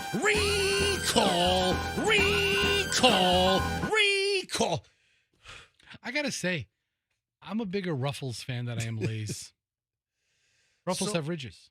I wonder if there's anyone listening right now that has a milk allergy that could kill them. You know what? Let's do that. All right, let's go to phones here quickly. I mean, Do you have kinds of allergies. Do you have well, I'm being specific here. If you eat the 13-ounce bag of Lay's potato chips, which might have some milk allergen that is not listed, first of all, why the hell, maybe there's more to the story here, but why the hell, I don't recall there being any milk used in potato chips. It's generally potatoes, some form of oil, and salt. How the hell's milk get in the damn thing? Maybe there's some kind of powdered milk in the seasoning. Well, or something. no. There's obviously some cross contamination. There's no seasoning. It's potato chips, it's oil, and it's salt. So there must have been something from another product that contaminated it. All right, I want to know seriously: is anyone listening that if you have milk, it could kill you? I mean, I know there are people that have peanut allergies. And the peanut allergies have become very severe for some people. But if you're allergic to milk or milk products, I mean, if you have a bag of these Lay's potato chips, the 13-ounce bag, and you eat the chips, and unbeknownst to you, there's a milk allergen that's not listed because it's not used typically, could that kill you? Is there anyone listening that is that deathly allergic to milk? 800-990-1047. 800-990-1047. Now that you think about it, milk allergy is one of the more common ones. I mean, that lactate stuff and, people not wanting to ingest regular cow's milk. It doesn't look like these chips were distributed in Florida. Oh. But still, I mean, I don't know about I don't know why there would be a milk allergen in a product that it must have been some cross-contamination from something else. All right, we're going to shut down the milk machine and make potato chips today. Hey, Andrew, let me know if there's anyone. I mean, does anyone have a milk allergy that'll kill you if you have milk? Andrew, let me know if anyone calls in with that. You know who came down with a milk allergy in midlife? Who's that? Jason Dixon. Jason from he was one of our early producers on the MJ and BJ show years ago. Yeah, he's one of the big boss men now up at XM Radio in Washington, right, in the sports division. And he told a story once, and I overheard him talking about it. I got to see him a few years ago. He passed out at Grand Central Station, getting ready to board a train back to Washington from New York. Nobody knew what it was. He gets back to Washington. He has a milk allergy. Really? Oh, my Pizza, goodness. cheese, milk, out. Holy crap, that's got to suck. But it happened like at 50, 51. You know what? If I developed a milk allergy and I couldn't have like pizza and cheese and I would drown myself. Yeah, I would drown you for you.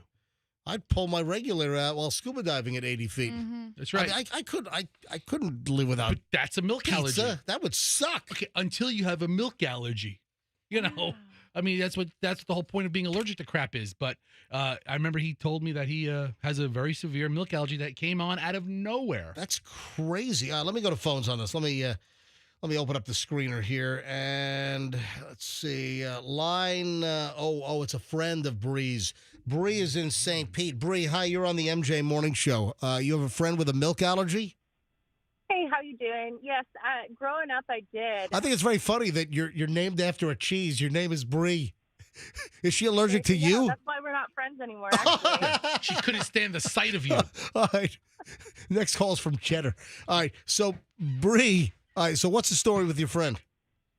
So growing up, she was like one of my best friends growing up, and we always had to have like tofuti and all that stuff because she would actually go into anaphylactic shock if she had milk and could absolutely have died of it. Oh, wow. And you're not friends with her anymore? No, we just grew apart, you know.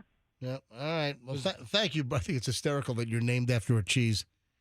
Yes. Oh my gosh, what a dad joke. All right. What did you say? What a dad joke. Bree, how old are you? I'm 26. Awesome. Thank you, Bree, for listening. Have a good one. Bye. She called you out. She's right.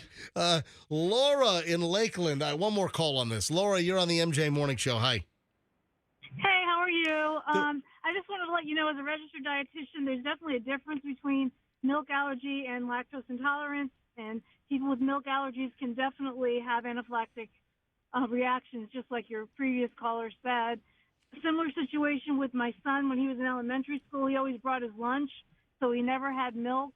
So he always sat with a girl in his class that had that definitely allergy to milk, so that they knew that she wouldn't be around it. Wow. All right, so people can really die from milk? They can. I mean, if they have an anaphylactic reaction to it, absolutely. Yeah. That's crazy. All right, thank you, Laura. Have a great day. You too. Bye. All right, 7:46 at the MJ Morning Show. Fester's favorite story of the day is coming up in just a bit. A woman so big that a Lyft driver would not allow the woman in the car because she was too big to get into the Lyft, into the rideshare. Hang on. We'll get into that in just a second. First, though, we're going to leave it in our listeners' hands whether my lovely wife, Michelle, joins the show tomorrow with a burnt-off face. Now, I get to veto the vote. No, what's the point of the vote? No, it's binding. So last week, Michelle was in. When were you in last week? You were in Monday. No, I never came in here. No, She missed the whole week. Yeah. Oh, last week you. Oh, that's right. You didn't come in at all last week. So last Monday Yeah. we talked about her possibly coming in on Tuesday Right. with chop meat face. Right. Yeah. So last Monday, not like 2 days ago Monday, but last week Monday, Michelle had the profractional laser facial treatment, which you do every year and a half. Yeah. And I mean, folks, they literally like burn your face off.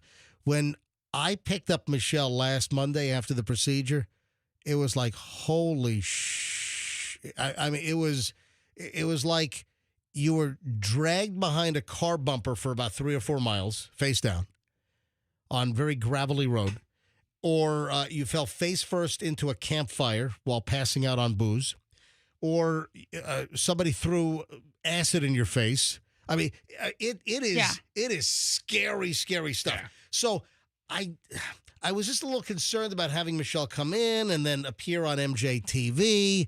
I mean, it's really when you initially have it done, it's really horrific. But then in 4 or 5 days, it heals, and then you end up In 12 hours, it was much better. Yeah, it was, and the next day it was better, but still. Yeah. So the question we have for you folks is: last week Michelle had the upper part of her face done, so the nose tip up, and then today Michelle is going to have from the nose down to underneath the chin.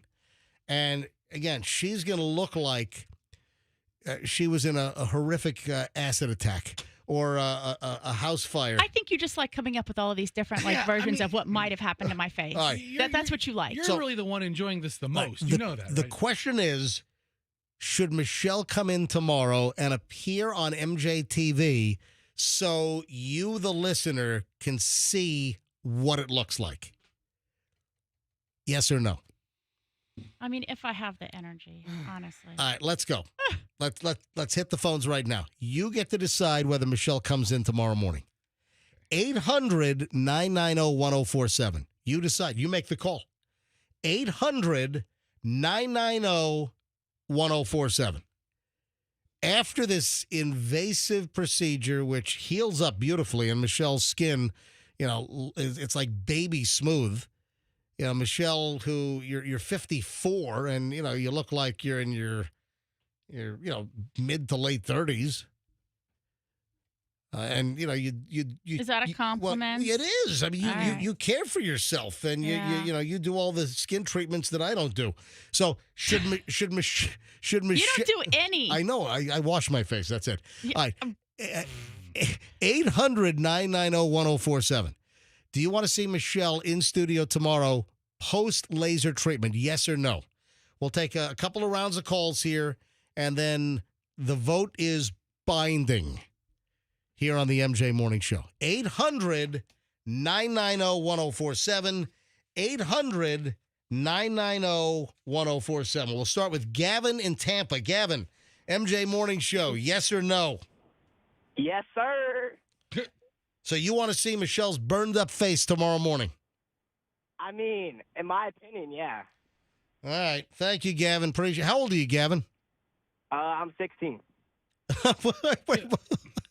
It's a little creepy. So, Yeah. Gavin, No, not in a weird way. I'm just interested. What is it gonna look like? All right. Fair enough, Gavin. Thank you. You headed to high school right now, or what? Yeah, I'm headed right now. Where do you go? What high school, Do Gavin? I want to leak that or no? That doesn't. Listen, you're one of 2,000 students. What high school you go to? Yeah, Gavin. Nobody cares. I go to Steinbrenner. Yeah, Steinbrenner. All right, buddy. Thank you. Have a good day at Steinbrenner High School. All right, Marilyn in West Chase. Marilyn, you're on the MJ Morning Show. You want to see Michelle after the laser treatment tomorrow morning? No. Good morning, Fester. Good morning. I think that she should stay home and relax. So you don't have a morbid curiosity on what this burned out face looks like? No, I do not. All right. Thank you. Let's grab Leah in Largo. Leah or Lee, you're on the MJ Morning Show.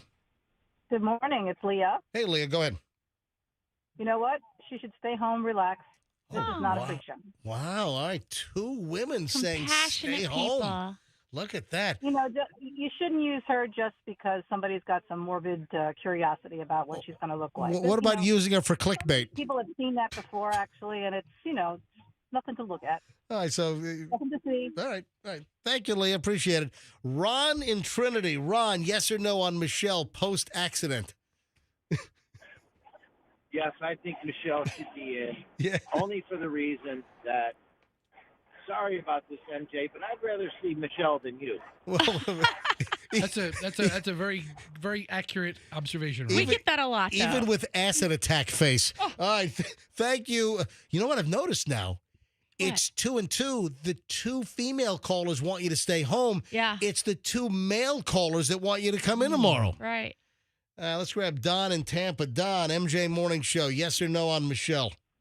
I say if she feels up to it, she should come in because she adds class to the show. Yeah, Yes. very, thank you. very classy woman. Very Absolutely. classy. Thank you, Don. Lloyd in Brandon. Lloyd, you're on the MJ Morning Show. Good morning, all. I say no, she should stay home because despite the class that she adds, my wife had it done when she was a teenager. My son-in-law just went through it. Nobody should have to show that in person. Hold on. So your wife did it as a teenager, had the profractional laser? Well, it was the burn. Maybe it wasn't the laser. Oh, no. It looks like a burn accident, but this is a cosmetic treatment that heals up perfectly, and it Right. makes. My son-in-law just did have the laser. Okay, gotcha. How And old it was bad. How old's your son-in-law? 39. Why did he have the laser? His family's kind of prone to cancer, so. Is that the same thing, Michelle? They use this? They do use laser. Because this is just cosmetic. What you're having done. This is not for any type of right, cancers. but it removes some sun damage, so maybe that's mitigating. Hey, thanks for the call. Appreciate it. All right, so right now we're tied. Right now it's 3 come to work and display your grotesque face tomorrow versus 3 that say no. Yeah. I'm Speaker of the House, and I'll vote I vote. Wait, you're the vice president? You're breaking a Senate tie? That'd be a Senate tie. That'd be a Senate tie. Yeah. All right, Sarah, Treasure Island, yes or no on Michelle's grotesque appearance tomorrow on the MJ Morning Show? I think it's her decision, and I liked her idea about showing just a piece of it in a picture, so it's not like her whole face. Also, she could come in and we can like not turn MJ TV on. Or you could put a paper bag on her Oh, head. but the other thing is that if Michelle's in pain, they give you opioids. They give you pain pills. Yeah, she so probably doesn't need to be Michelle- at work if she's on drugs. she could be all burned looking and all loopy at the same time on the air. That's what you really and maybe, want. And maybe she won't care. I All right, don't know. Sarah, listen, Sarah, you gotta pick one or the other. Yes or no? Then I'm going to say no. Okay, thank you, Sarah. All right, no's got the lead. Trula in Tampa. Trula, you're on the MJ Morning Show. Yes or no on Michelle's appearance? No. Trula, you sound young. How old are you, Trula? 11. Oh, wow. Well, thank you very much. Are you driving yourself to school, or is mom or dad doing that? Dad. All right, very good. No, say, Nope, I'm behind the wheel right now, MJ. say hi to Dad. Thank you, Trula. All right, so no's have 5, yeses have 3. Michaela in Newport Richie. A few more calls, and then we'll reveal the final vote, and then the decision when Michelle comes in tomorrow morning after her laser facial treatment. Michaela, yes or no? Hi, good morning. I say yes because I'm thinking about getting one myself. I'm 29 and I really want to know her final results.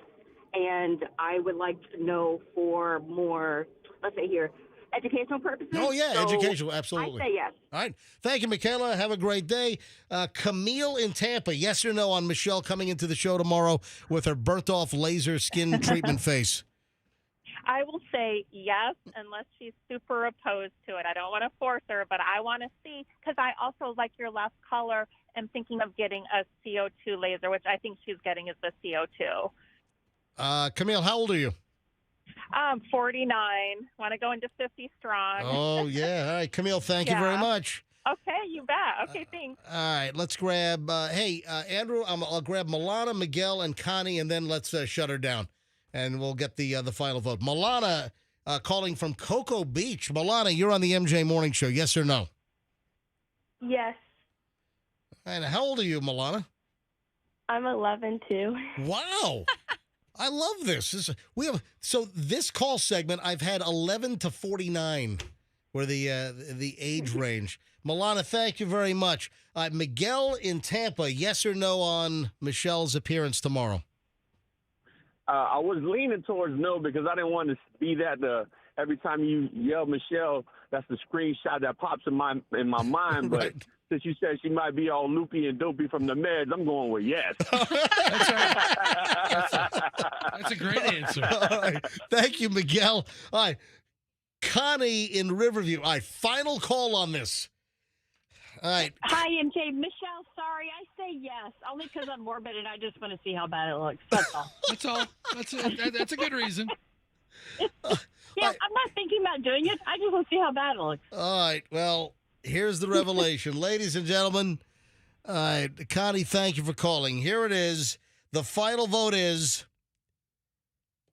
8 want you to come in live and 5 say no. So, Michelle, it's burned off laser face. It's campfire accident face tomorrow morning live on the MJ Morning Show. And look, I got to be honest. One of the things that concerns me is somebody grabbing like a freeze frame of you on MJ TV and then having that picture of you circulate. And anytime like, MJ's wife, Michelle, here's her picture. And it pops up and there's really no explanation that you're in the morning after a 6 p.m. appointment to have your face lasered, which makes you look like, Freddy Krueger went to town on you. Yeah, it's going to become an instant meme that's going to live forever. Really? Yeah, I mean, I would make it MJ's into a hot, roast beef. bloody-faced wife. Yeah. Really? I mean, it has the potential. Yeah. Anything you put online can become a meme by somebody else. So that was my concern.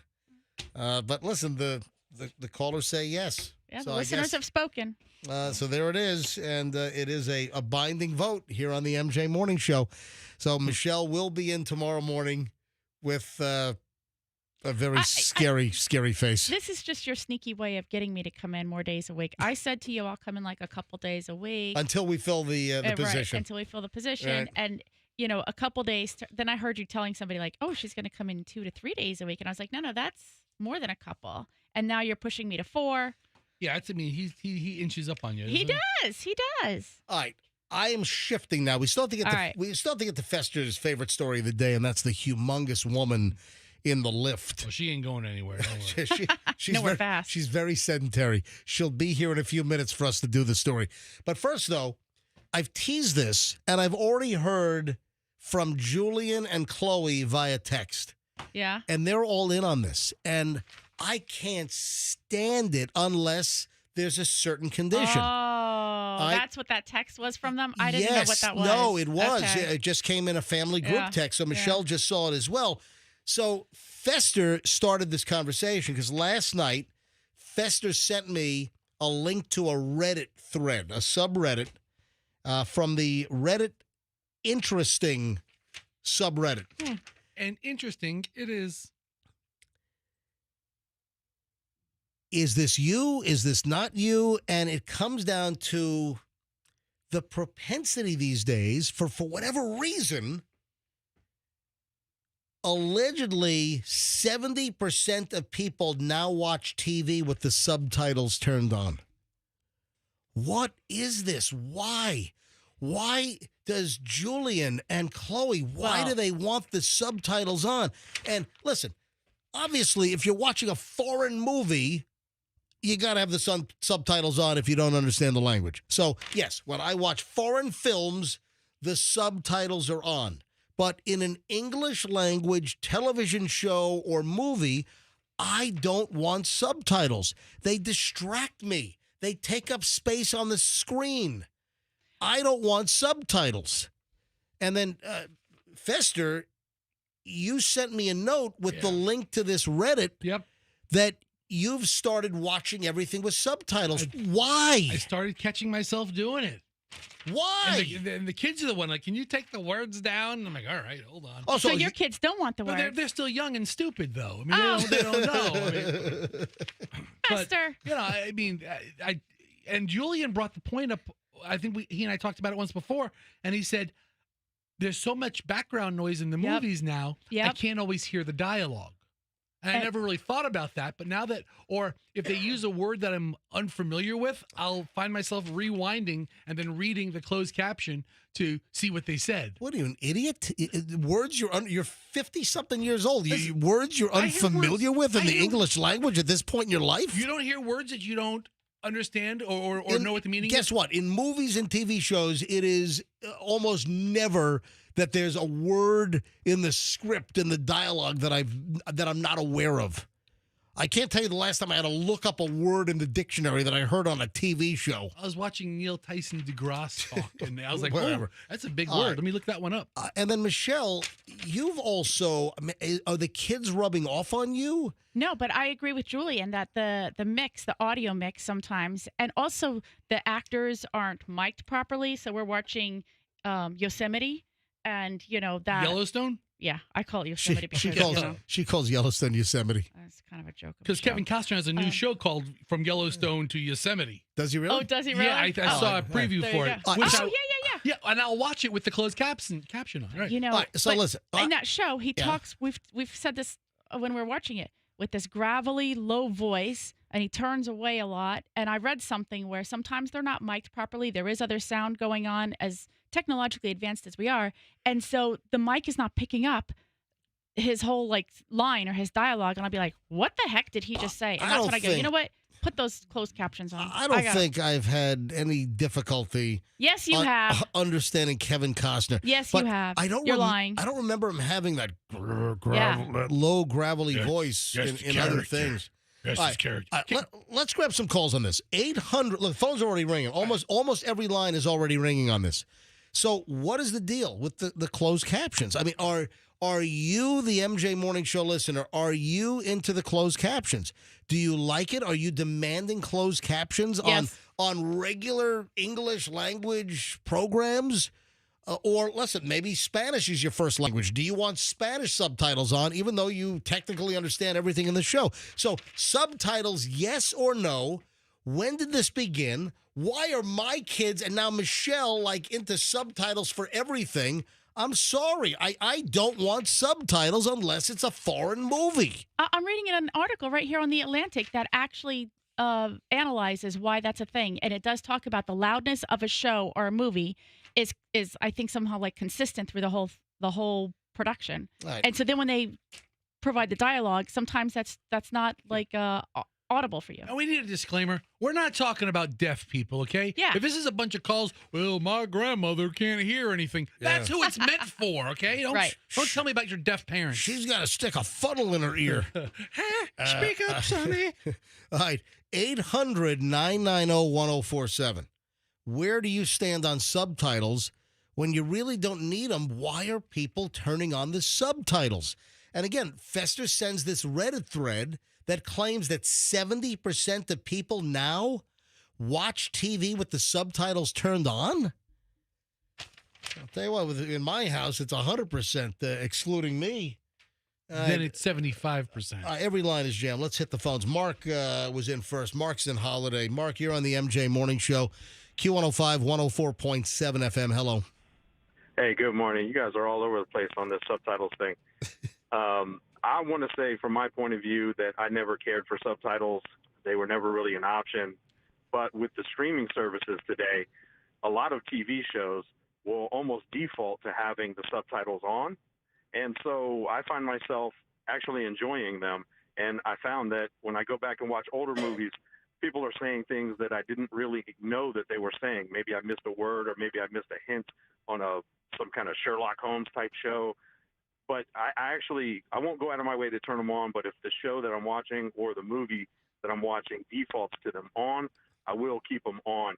And I think Michelle hit on it as well with the way that some of these shows are poorly mixed.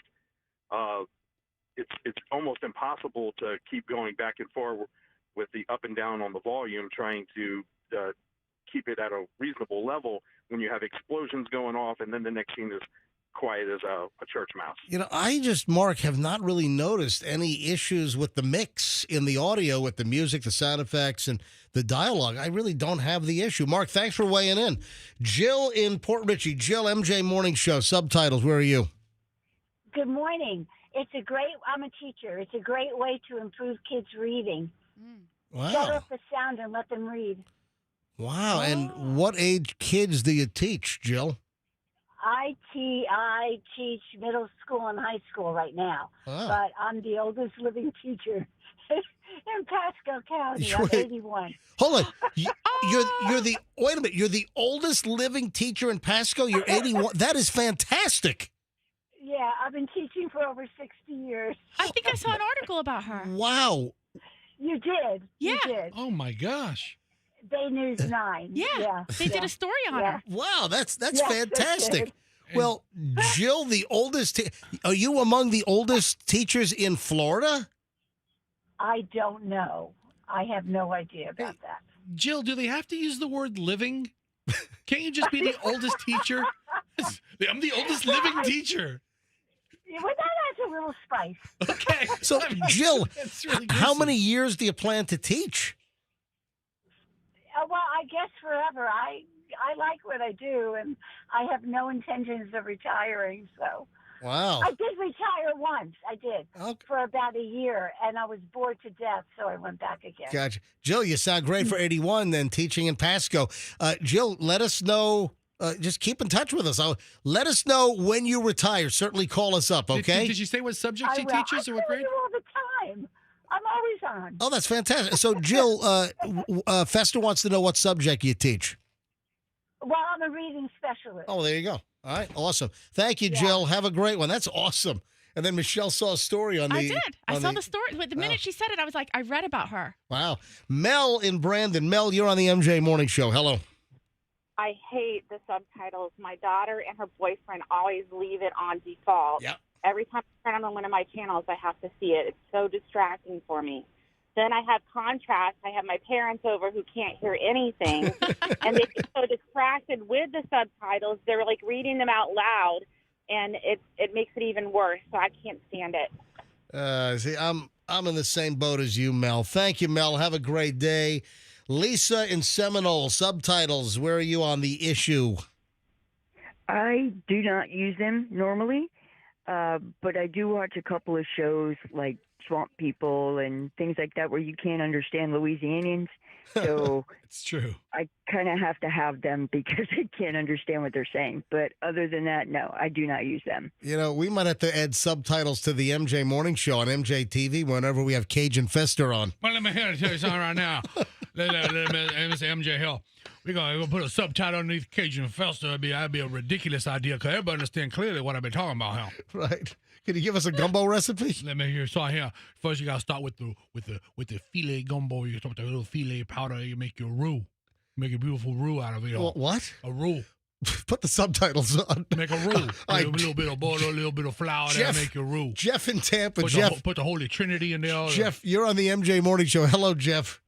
Hey, how you doing? Hey, hey, where do you stand on the subtitles deal? I think I'm with you because, you know, when I watch TV, actually I watch my phone. I'm one of those people that, you know, there's so much going on around the house. I watch TV on my iPhone. But when the subtitles are on, my eyes gravitate to the words, and you kind of miss out on what's going on the show or the movie. And, you know, I watch sports, just like you said. That would be the only time I'd watch it, just like you. And I still miss out a little bit because I'm more interested in reading the words than what's going on, you know, in the scene. So I would say no. Let's get rid of the subtitles. You know what? I'm gonna have to start coming over to your house to watch TV. Yeah, I do it. Let me tell you, I got 8 kids in the house, and the TV's going, and you know, it's so much easier to just have the little, you know, 8-inch phone in front of your face and turn the volume up loud. There you go. Thank you, Jeff. Michelle in Trinity. So Fester found a story on Reddit that 70% of people now watch TV with the subtitles on. I hate it. What do you say, Michelle? I hate it as well, but I agree with him because I'm noticing that my children, who are all adults now, in their 20s, they all use it. And my daughter, she and I still live together, and anytime I go to watch something after she's been on it, I notice that it's on. And just like the last caller said, I noticed that I'm reading the words, and then after a few minutes, I'm thinking, I haven't seen anything that has happened. I didn't know, you know, other than what I'm reading, I didn't see anything. And I don't know how somebody watches what's happening on the show. Yeah, when you're reading the subtitles, you're clearly not processing all of the visual photography or cinematography on the screen. You're missing and in stuff. Movies, there's a lot of things that aren't spoken. So how are you seeing those things? Yeah. Or, you know, I just feel like people are missing out. I'm 52. I've never used them and have never had a reason to. Thanks, Michelle. All right, Andrew, let me take like 3 more here and then shut her down because it's kind of split. The audience is split on the subtitles. James, Wesley Chapel. James, subtitles, what do you say? As needed. I think someone had said sometimes there's certain shows I don't understand what they're saying, and it's not every episode. I'll just turn it on to see what in the world. There was what was that movie, the Bob Marley movie? Excellent movie, but man, I wish I had subtitles. I didn't understand half what they were saying. Right. Mm-hmm. You know, so yeah, as needed. I don't use it all the time, So but all the Jamaican accent, it was tough. what they just Yeah, said. yeah. All right, James, thank you, buddy. I appreciate it. All right, let me grab Tony, then Brenda, then we're gonna. Every line is ringing in the. Tony in Tampa. Tony, they're great. Tony in Tampa, go ahead.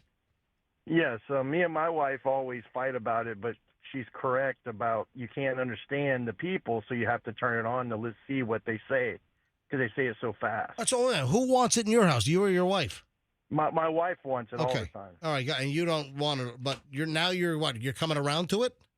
I'm coming around to it All right. because after you start to understand it, I mean, it does help sometimes because they say it so fast or they walk away. And like your wife was saying that they don't always have it mic'd right. All right, thank you, Tony. All right, one more call. Brenda Lithia. Brenda, subtitles, yes or no? Oh my gosh. Okay, I just want to say one thing. It's like listening to a song, or well, actually singing the wrong words to a song for 35 years, and then you finally look at the lyrics and you're like, oh, that's what they were freaking saying. That's what they've been saying. That's what they've been singing. So, yeah, I think that. Like anything from Michael Jackson.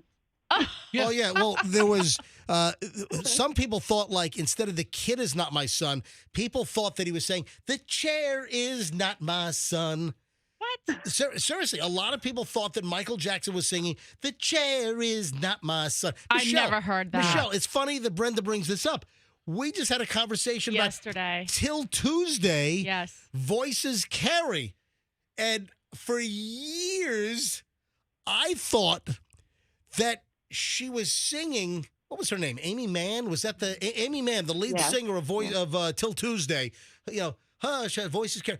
I thought that she was saying, "Hush, hush, even downtown voices carry." That doesn't even make sense. Oh, no. Even downtown, the voices carry. Yeah, because of they carry everywhere. The streets and the buildings. What's the next line? Hush, hush, even downtown voices carry.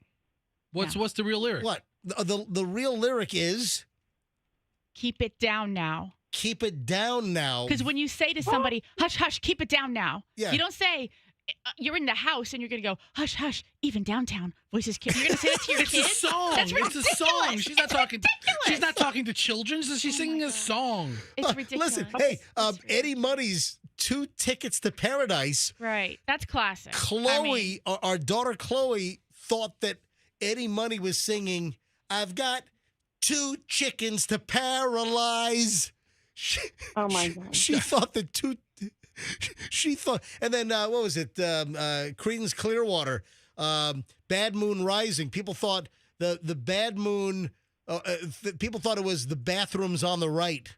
What? Yeah, the bathrooms on the right. Bathrooms on the right. And hey, thanks for the call. Appreciate it. Wait, can I say one more thing? Yeah, of course. Go ahead. Okay. So, the Danger Zone. Oh, Kenny I Loggins. always thought it. Oh yeah, I always thought it was. I went to the Danger Zone. Is it Highway? Yeah. That one I knew. Highway to the Danger Zone. That's a whole segment on. You know, we ought to mark this down and just do a whole segment on botched lyrics, on misunderstood lyrics. You know what's getting me? We have Amazon Music on our smart TV, and we play that, and it puts all the lyrics up as the art, and so we're seeing them and reading them and singing along, and I'm like, that's the lyric. Yep. Yeah. That's it. It definitely is. Hush, hush, even downtown. Hey, Andrew, can you play that for me real quick? Please. Roll the hook. Do you have till Tuesday? Hold on. Oh, hang on a minute. He put it on my button bar. It's going to take him till Tuesday to get it. All right, here we go.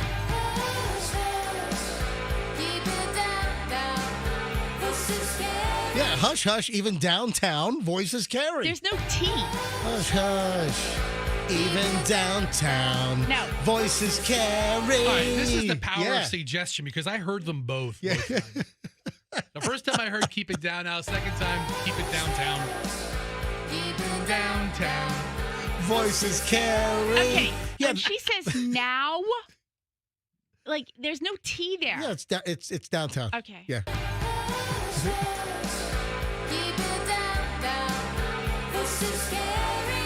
Yeah, keep it downtown. Yeah, she could have taken creative license on the pronunciation of downtown. All right. Fester's got a problem. I don't have the problem. No, we gotta help you with something. So, what are you gonna do about Monster Jam this year? Oh, I think we need to help Fester and kids out. Well, hold on now. I'm going to go with my son. I think I'm going to go to Sundays, but we're gonna slum it with the seats. Let's get you in a box. No, I don't. You know what? Sure? I decided it's a long, convoluted story of friendships long gone by. It's not a convoluted story. Fester had a friendship that went south. I mean, it's just on a serious hiatus pause right now that I don't know how to reinvigorate. And this dear friend who I love got Fester into a skybox for every Monster Jam. Into a suite for every Monster Jam for the past how many years? 6. So a lot of Monster Jam, Raymond James Stadium, Monster Jam. So, and as I'm witnessing this friendship go on ice, the friendship has collapsed. It hasn't collapsed. It's on pause. It's not. It's on fire. It is smoldering. Your portion of there was a mushroom cloud. I do not share that sentiment at all. There's ash. And no way do I feel that way about any party involved. I think things will come around. I don't think Fester is getting an invite this year. This year, I'm not going to be invited to the suite at Monster Jam. So listen, let me just throw it out there. If you have a suite, no. I'm going to buy the best seats in the house, which are the 300 level seats. Why don't I get you into? We have a listener who's got a company or they have access to a suite or a skybox. Here's why. You want to know why? Right. I'll tell you. I'll give you the whole thing why. All right.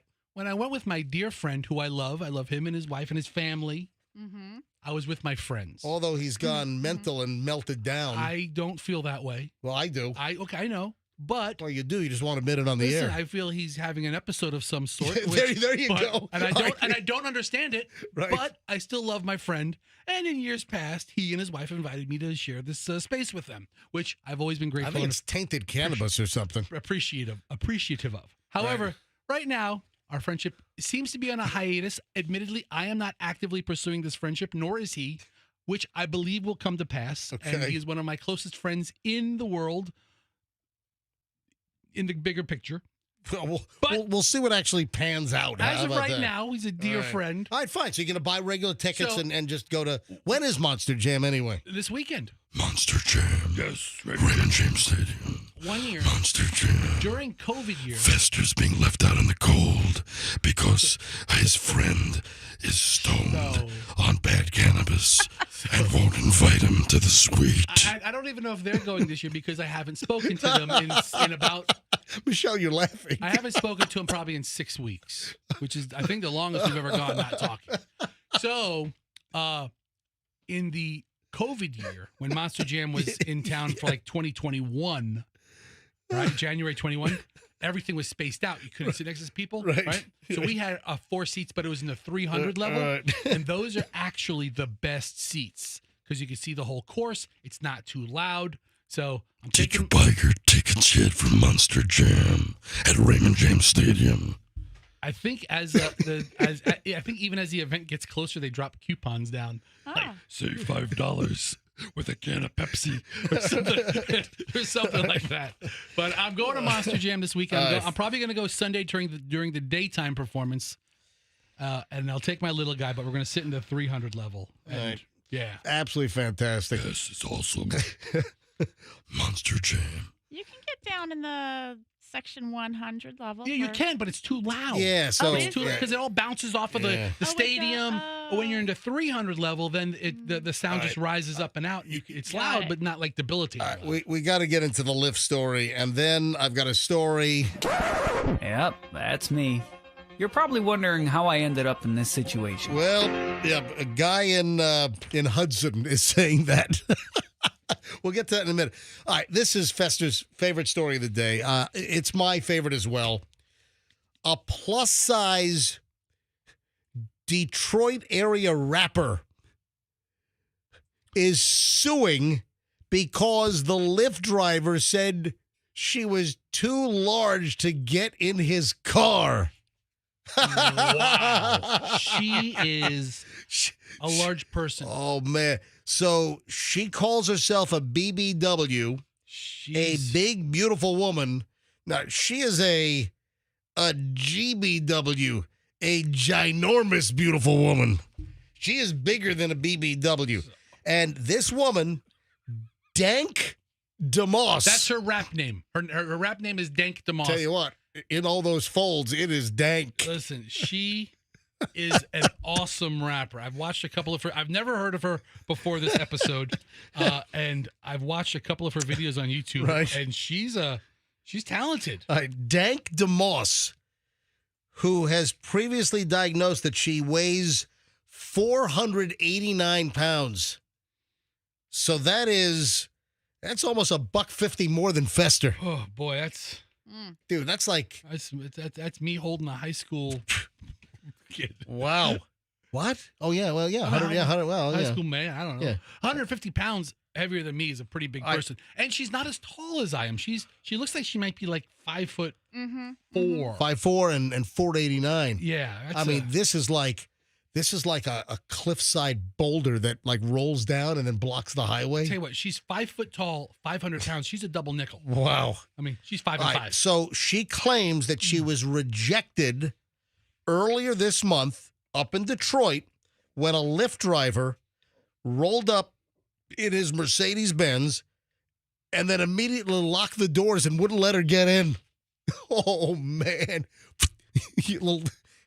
Why couldn't the guy have just kept going and canceled the ride instead of having a confrontation? She says, I can fit. She says, I can fit in this car. By the way, she goes by Dejua Blanding. So her real name is Dank DeMoss? No, Dank DeMoss is the rap name. Dejua. Yeah. Oh, okay. Dejua Blanding is a real name, and then Dank DeMoss is her rapper name. I don't even know if Dejua is the pronunciation of her first name. Oh, my God. But I've read the story, and I've heard the audio of the confrontation between her and the driver. We have audio. We pulled audio, and she says, I can fit in the car. The driver says, believe me, you can't. Adding later, there was no room in the back, and that his tires would not be able to handle her weight. Wow. Oh, my God. That's amazing. Holy crap. The driver, who identified himself as Ibrahim, is now a viral video clip, which Dank DeMoss filmed, and also the driver, Ibrahim, was filmed apologizing to DeMoss, but maintaining that he was canceling the ride and telling her she needs to order an XL vehicle. Why? I know there's Uber XL. Right. You know, if you want like a Suburban or, you know, a big SUV. Right. I mean, I've ordered Ubers before, and I've gotten some very small cars in the past, and I'm like, oh, yeah. all right, this is it. You know, and I mean, and I would never enter this size car under any other circumstances. But, you know, you get there safely, and the driver's doing their job, right? But this is a large lady who could have, you know, popped a side wheelie. I've been in this situation before, the driver said, before DeMoss responded. So every big person you turn down because they can't fit in your car? DeMoss, who describes herself on Instagram as Paid Fat Queen, that's P-H-A-T, fat, like the old, Fat Farm? She's fat no matter how you spell it. And declared in one post last year that she weighed 554 pounds.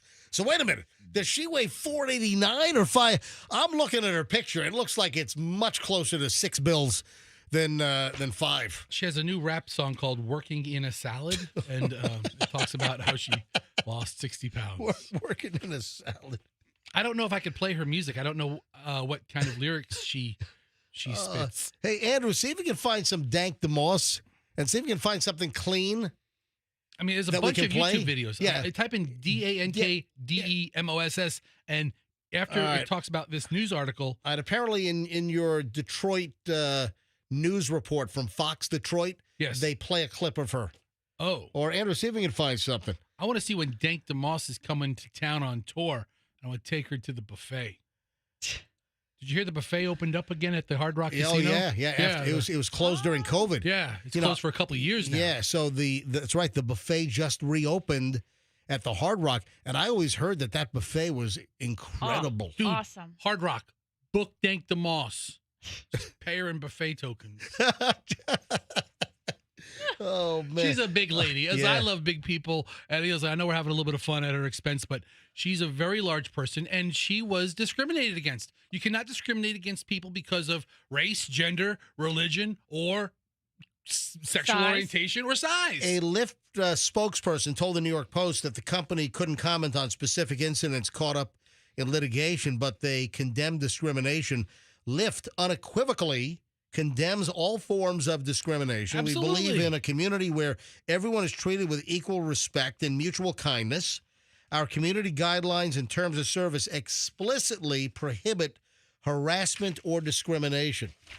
I mean, I'm looking at the Fox 2 piece from Fox in Detroit, and she can barely walk down the hall of, I think that's the TV station. She has a little bit of a big waddle going on. Oh, she's got a waddle. Gets around. All right, so hold on. We got Andrew. We only have one soundbite. We only have what? We only have 16 seconds. Is that it, Andrew?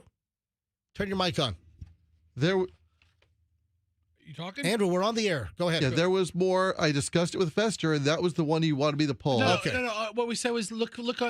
See on YouTube. Just see if you can't preview something quickly so we can actually play some of her music. Yeah. I've previewed a few clips already, and no. Okay. All right. Then that's the answer. All right, so- Okay. Thank you. Thank you. All That's the answer. So here is an interview from Fox in Detroit. I can fit in this car.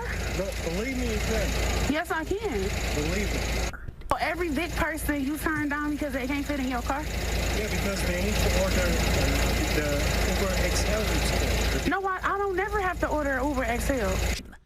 See, okay, that's the altercation with the driver, where later he says, "My tires won't hold you." So that's the incident that she recorded. Here I have the Fox 2 Detroit All right, so audio. this is Fox. Yes, Michelle. I just want to ask an engineering question. Yeah.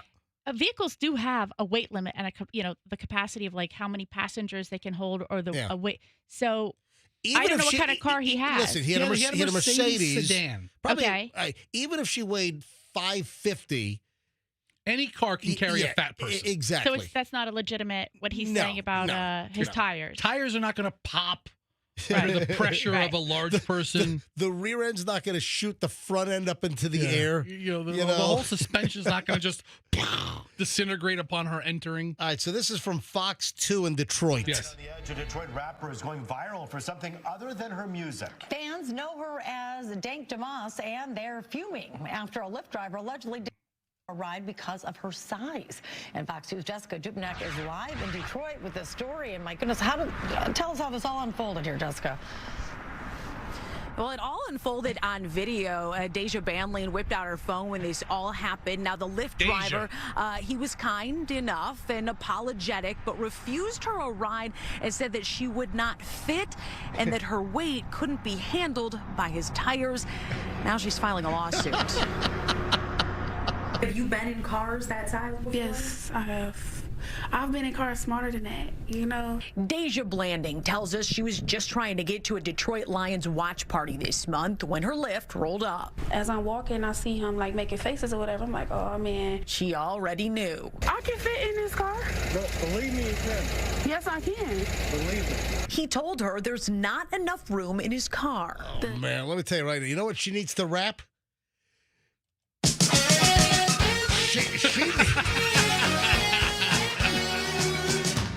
I'll tell you right now, she needs to rap the Ozempic jingle.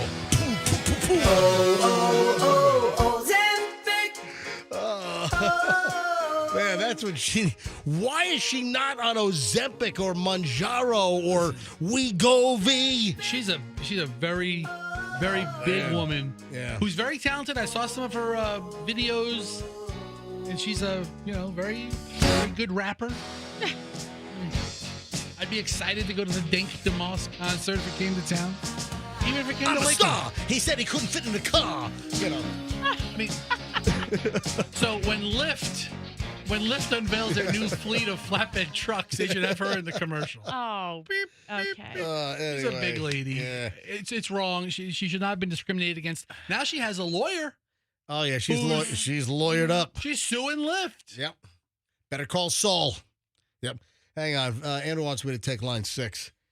Let me grab. Who's this? Oh, it's Anonymous in Spring Hill. Hello, Anonymous. Hello. Yes. I just wanted to comment about the car driver Yes. with the overweight person. I had an overweight person in my car, and it was actually a Mercedes, big car, not a small car, and I absolutely popped my tires hitting a pothole. Whoa, wait a minute. You're saying you had a huge person in your Uber and you hit a pothole? No, it's not an Uber, just my personal car. So your personal car. Who was the heavy person you had in the car? It was a friend of mine. How much male or female? Male. How much did he weigh? I don't know exactly, but it was, maybe close to 400 or 500.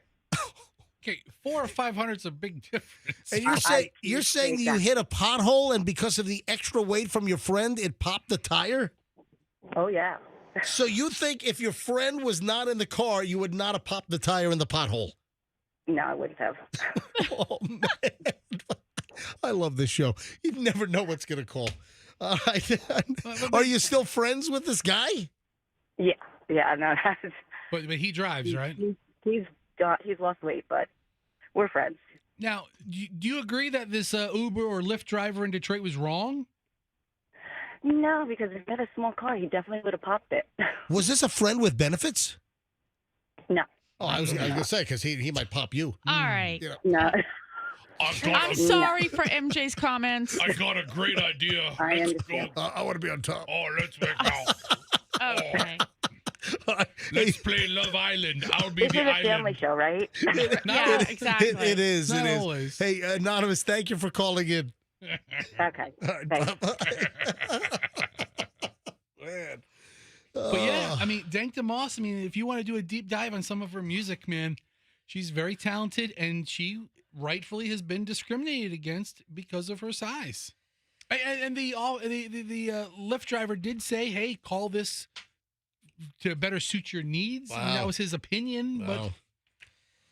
Man in Dalmatian onesie faces 13 charges after fleeing troopers with one handcuff on, according to the FHP. Yep, that's me. You're probably wondering how I ended up in this situation. Yes, I am. Man from Hudson. That was a Channel 8 headline. A Florida man dressed in a Dalmatian onesie? Yeah. So you type Dalmatian onesie into Google, there's thousands of options off of Amazon. Oh, my God. This is an adult male, 36-year-old guy in a Dalmatian onesie fleeing from the Florida Highway Patrol? Fled troopers in a vehicle, then ran away with one handcuff on. This is just after midnight Monday. Troopers spotted a red pickup truck speeding down US 19 near Arapica Road in Hudson. He's swerving all over the roadway, apparently. He's just back and forth, back and forth. So troopers lit him up. Lights and sirens. I mean, I'll tell you what, FHP trooper cars, man, they got a lot of blue lights all over the place. They got lights everywhere. They got lights on the bottom, lights on the top, lights in the grill, lights on the side rails, lights in the they got everything. Yeah, the LED light salesman really put them together. The trooper cars have a lot of blue flashing lights. All right, so they light him up, try to pull him over. The suspect, identified as 36-year-old Dylan Keith Devereaux, fled. According to the FHP, Devereaux even dropped off a passenger, made a U-turn, and then continued to flee. Video shows the moments after Devereaux continued fleeing when he crashed into a tree at the intersection of Girard Road and Gerbert Drive in Hudson. Took off on foot, was tased by the trooper as he was being placed in handcuffs. So one cuff on. The suspect began fighting with the trooper on the road and was then tased again. Devereaux pushed the trooper and began to run toward his home on Girard Road with one handcuff on. Then he disappeared into the woods.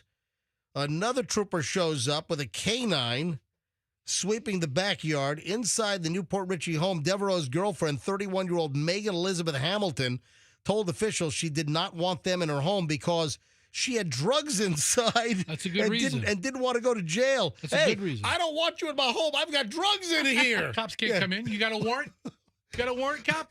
They're both idiots. So she's announcing that she's got drugs in the house. Oh, my God. So Devereaux was arrested wearing a lanyard with a pouch containing an unknown white pill substance and meth. Hold on, this guy's got a lanyard. He's got the meth around his neck. What the? Both he and his girlfriend. Yep, that's me. Yep. You're probably wondering how I ended up in this situation. Yep. I mean, I don't know how deep the pockets are in the onesie Dalmatian outfit. Wow. You needed to carry it in a lanyard. So he was charged with fleeing to elude, escaping, reckless driving, leave. You know what? I got to ding these. All right, back to the top. All right, here we go. So he was charged with fleeing to elude, escaping, reckless driving, leaving the scene involving property damage, battery on an officer, assault on an officer, resisting arrest without violence and with violence, depriving an officer of equipment, possession of drug equipment, petty larceny, possession of a new legend drug. What's that? A new legend drug? A new classified drug, maybe? Okay. And methamphetamine. I'm just making crap up now to stick him with charges. God. Oh, this guy's a mess, and he's wearing a Dalmatian onesie. What was the what? I want to know what the onesie's all about, Mr. Devereaux. Yeah. Okay, so a onesie is something you wear maybe at home for comfort and warmth, but you never leave the house in as an adult. Isn't Devereaux like a James Bond villain name? Mr. Devereaux. Why does it sound familiar? Devereaux. So in the Golden Girls, Blanche Devereaux was That's what I was thinking Rue of. McClanahan's character. No, but I'm telling you, in one of the James Bond movies or in some movie, the bad guy was a Mr. Devereaux in something. I just can't remember what the hell it was. Hey, on a very, very serious note. Moonraker? Was it? Was it a Devereaux in Moonraker? I don't know. I don't know. All right, so here's the deal. On a very, very serious note, folks, we mentioned this earlier in the week, and I'm going to mention this many times here on the show. You've heard about Special Agent Matt Murray. He is the Tampa area ATF agent that tried to break up a disturbance just after Christmas in a bowling alley parking lot in Hillsborough County. And he was shot in the neck. And he is experiencing paralysis. And there is a fundraiser that has been launched by his fellow ATF agents here in the Tampa Field Division, the Tampa Field Office for the ATF. The family, obviously, they've got a long road ahead of them. The Murrays are expressing how grateful they are for the outpouring of generosity after he was shot in the neck during this altercation. He had been in intensive care, most recently a surgical step-down unit for the last couple of weeks. He is going to be undergoing extensive rehabilitation. So 2 suspects have been arrested. Hillsborough County Sheriff's Office, a wonderful job. They got the shooter within a couple of hours, and then they brought a second suspect into custody as well. But there's a long, bumpy road to recovery. It's expected that Agent Matt Murray is going to suffer some form of permanent paralysis. So Matt's friends and colleagues created a fundraiser using the Tampa ATF challenge coin and a patch. They are selling the challenge coin and the patch, and the proceeds will go to Special Agent Matt Murray's family to assist in all of the expenses. You know, he was off duty at the time, just tried to step in, identified himself apparently as a federal agent, and this maniac shot him. I hope that guy fries. What we've done is we put a link. I'm going to give you 2 ways to do this. There's a link with a Venmo code, a little QR, or I'll just give you the Venmo name. So, folks, please step up and help this ATF agent, Matt Murray, and the family with all these expenses. Can you imagine an active ATF agent shot and maybe paralyzed in some form for the rest of his life? Let's help out here, folks. So you can go to mjmorningshow.com. You can go to mjmorningshow.com, and then right near the top, you'll see As Heard on the MJ Morning Show. Click on that, and then you'll see the top item.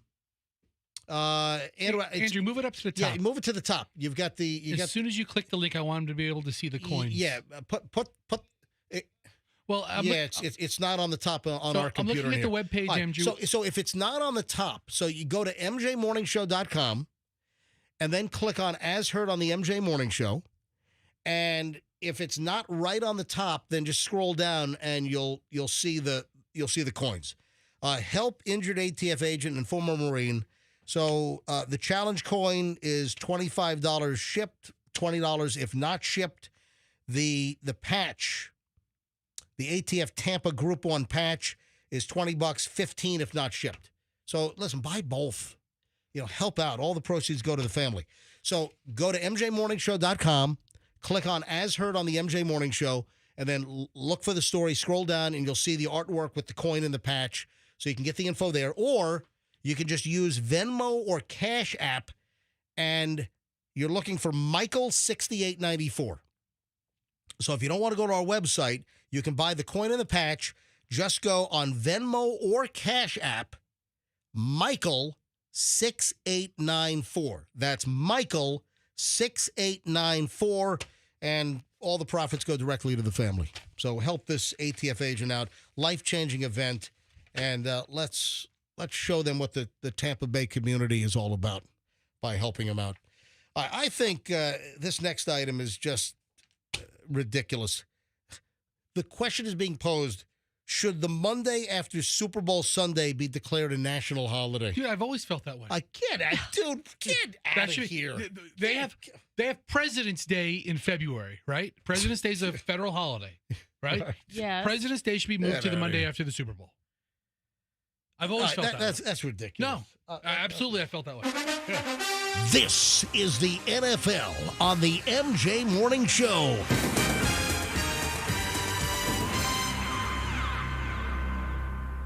The dumbest suggestion in the world. You know what? First of all, I'm not even interested in the Super Bowl this year. And there are multiple stories out there. I've got so much freaking Chiefs fatigue. Then beat them. I have fatigue. Or I got Chief Teague. Chief Teague. I'm fatigued. I just have no interest in a Chiefs Eagles Super Bowl until somebody can beat them. They're the reigning champs. Yep. That's the way it goes. You want to be the man, you got to beat the man. Guess what? Super Bowl 59 ticket prices plummet. Yeah. Yep. Really? Yep. Ticket prices are plummeting ahead of the Super Bowl. Kansas City Chiefs are headed to their 5th Super Bowl in the last 6 seasons, and they're going for, 3 in a row as far as wins go? Yes. And ticket prices are showing that fans are getting tired. I don't need it. I'm just tired of it. So the Super Bowl is Sunday, February 9th. And then the next Monday, the 17th, is a federal holiday, President's Day / Washington's birthday.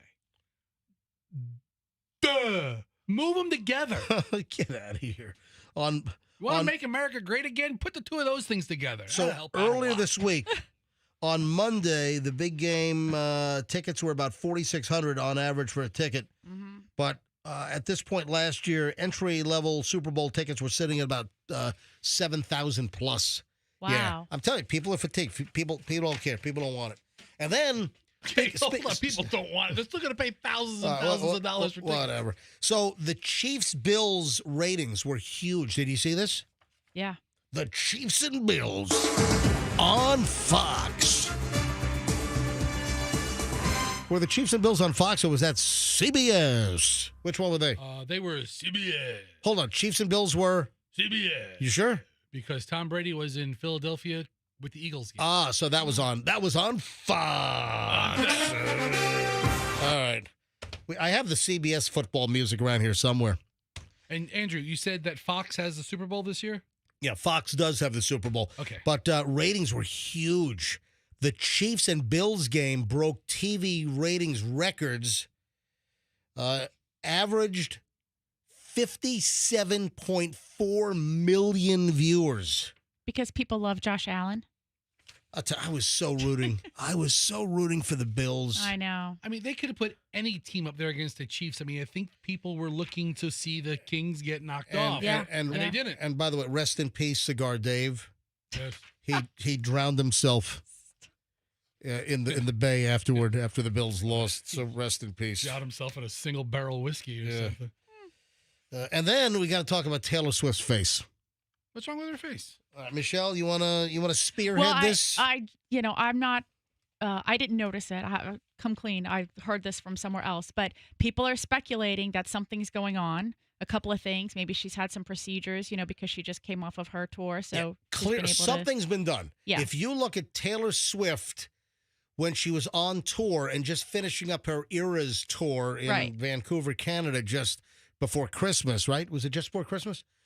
Just finish it up. And you look at her now and the way that she appeared at the last Chiefs game, people are saying, look at her face. Something's been done. She's had filler. She's had some procedures. Or something's going on. Or it's a robot body double. Nope. Michelle? No, some people are speculating that she's pregnant. Oh, knocked up with Travis Kelce's baby. Mm-hmm. Got a little Chief brewing in there. your face changes. How is that not cultural appropriation? How could they? I mean, it's so selective. You Yeah. know, it's so. I mean, the Chiefs Nation, the Chiefs, the logo, the Chiefs tomahawk thing. The Chiefs is problematic for some people. It's yeah. not as problematic as calling out the specific skin of a person or Anyway. tribe, but it's problematic. All right, so but people are saying her nose is getting bigger Yep, too, her right? nose is getting bigger, which is one of the indicators of, when someone gets pregnant, their nose does get a little bigger. What was the Kelly Ring story? Oh my gosh, you didn't have to say her name. That is so rude. No, it's not. R-U-D-E. No, it's you not. are okay. Listen, that was a friend who told us something in confidence. This is a great. This is not bad. What, her nose double in size when she got pregnant? Hold What on. happened? This is a great story. So Kelly Ring, who is retired now from Fox 13, was in the market for decades. I was on a walk the other day. I saw Kelly in the hood. So Kelly told us years ago that when you're on TV, the viewers notice everything. Everything. So you've got fans that, if you're a top TV anchor and you've got a fan base and people are watching you every night, people would send emails and comment on, I don't like that blouse. You know what? Yeah. What did you do to your hair? I don't like it. Did you change your hair color? I mean, people, everything people will comment on. And we've been friends with Kelly since, the mid 90s. So a long, long time. And she told us that before she had announced one of her pregnancies. Before she announced, I think it was the first, I don't think it was Baby Lurch. Was it Baby? I think was it Baby Lurch or no? No, I don't think so. Kendall or Raleigh. Raleigh. So at one point, listeners were sending Kelly Ring messages. You're pregnant, because they noticed that her nose was a little bigger. Yeah. Oh, wow. Yeah. Yes. Can you imagine? She hadn't even announced it yet. And viewers are saying, hey, Kelly Ring, you're pregnant, aren't you? I noticed your nose is just a little bigger than it used to be. And that's supposed to be an indicator that if your nose... Well, it's a known thing. Your nose does get a little bigger. Like your whole face kind of, puffs out a little bit. And I think people are looking at Taylor Swift and going, okay, something's up with her face. Somebody said some things about her nose. Also, she wore a big puffy, Louis Vuitton, I think, sweatshirt thing. Oh, that's what they're saying, that she wasn't wearing something really a tighter piece of clothing, that she's wearing looser clothing. Which is what you do when you're trying to conceal the baby bump and you don't want people to know. And also, she wasn't drinking. And I guess I did not know this, but apparently she's known to really whoop it up when she's having a good time. And it was noticed that she was not drinking. She gets crap-faced. Yeah. I don't know that. Yeah, I've got audio of her in one of I can't remember which game it was, but I've got audio of Taylor Swift in the Chiefs owner's suite in the skybox. Yeah. This was back, I think this is one of the November games. That's Taylor Swift. Just disgusting. Yeah. The owner of the Chiefs is like, get her the hell out of here. Who brought her? All right, 8:52 at the MJ Morning Show. This puts to a close over an hour and 20 minutes of non-stop MJ. Oh, this party is not even remotely done. There is a creepy, the question is, do you think this is a creepy story? So Disney, is it creepy or not? So a woman says this to somebody, and creepy or not, agree or disagree, Disney story coming up next. Also, pot smoking and memory issues. This is great. A server at a restaurant has a major pet peeve when someone orders this and then orders that. What is it? We'll get to that. There's a lot coming up. Also, I don't understand some of the Pro Bowl stuff. You got $2 additional that'll be going to the Pro Bowl? Yeah. I've got some serious questions about that. We'll get to that. Anyway, there's a lot. A lot next in the final hour. A lot is next. MJ Morning Show, Q105, 104.7 FM. Do not move. We're back.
MJ has not yet left the building. Got 45 minutes, 47 minutes to go, depending on what time I decide to shut things down. MJ Fester, my lovely wife Michelle, her third day in studio this week, helping to fill out mic number 3 while the search is on for a brand new member for the MJ Morning Show. I think we're getting close. We got some things narrowed down. We had a lot of people interested in the position to join the MJ Morning Show team.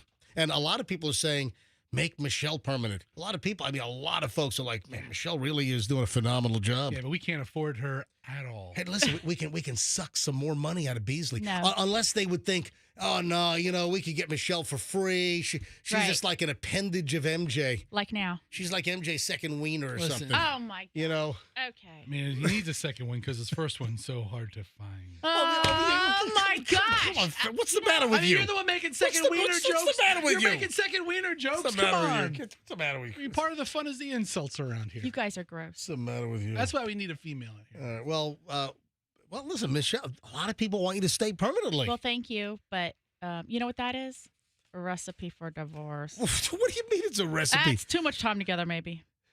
Too much.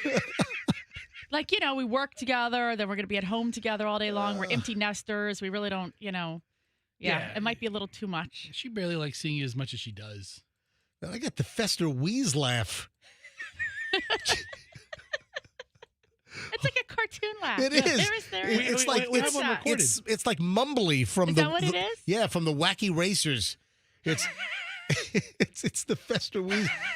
Oh, I think I have that. I think I have Fester's weave laugh. I thought I had this somewhere. It's all how you move your mouth, how the sound that makes like.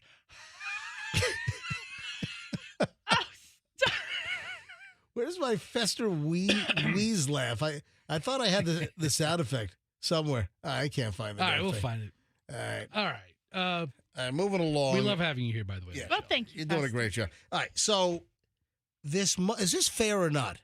A mother sees a guy at Disney without kids, and his mother calls the guy a pedo. Oh. That it seems a little creepy. A guy's at Disney by himself with no kids. That does not make you a pedo. No. All right. This mother should be banned from Disney forever. Yeah. This is idiotic. Yeah. A woman says that it's creepy if a guy's at Disney by himself without a family, without kids. Here's the crazy thing, MJ. Get out of here. I've gone to Disney with, my first wife and our 2 kids. And wait a minute. You only have one wife. Who is your first wife? Right, by definition. Your current wife is your first wife? Right. My first wife and I went to Disney with Allison and I went to Disney with the kids, and they went on a ride that I had no interest in waiting for. Yeah. Right? So they went on like Small World for like the third time, and it was a 45-minute wait. And I'm like, I'm out on this. I'm not doing this. And she's like, yes, we are. I'm like, have fun. I'll meet you afterwards at the teacups. And I'm walking around Disney for an hour by myself, a big, overweight, oafy-looking man in a Hawaiian shirt, looking suspicious as hell.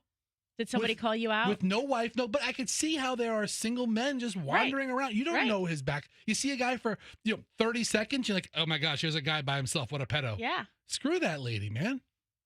I was looking for my Snuffleupagus music. I've got so many audio sound effects now. I can't even find all my crap. Too many. I know. I was looking for the... Oh, hang on. The page 18 is... Yeah, so Fester was walking around and... This is the music that plays when Fester walks around.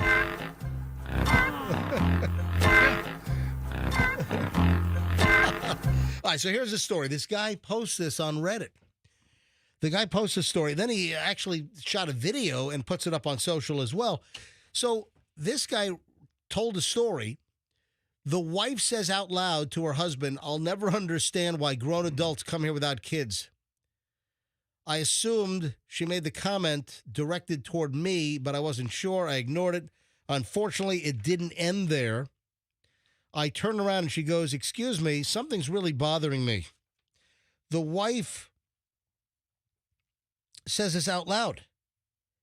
And she goes, I just need to know, can you tell me why you are here at Disney without kids? It seems a little creepy and pedo. Guy says, huh? And she goes, yeah, it's creepy and you're here without kids. This is a family place. What? I mean, that's...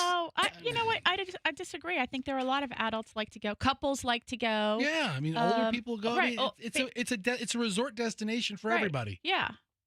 I mean, that's kind of a ridiculous assumption. Yeah, that lady's wrong. There's a server that's trying to make a little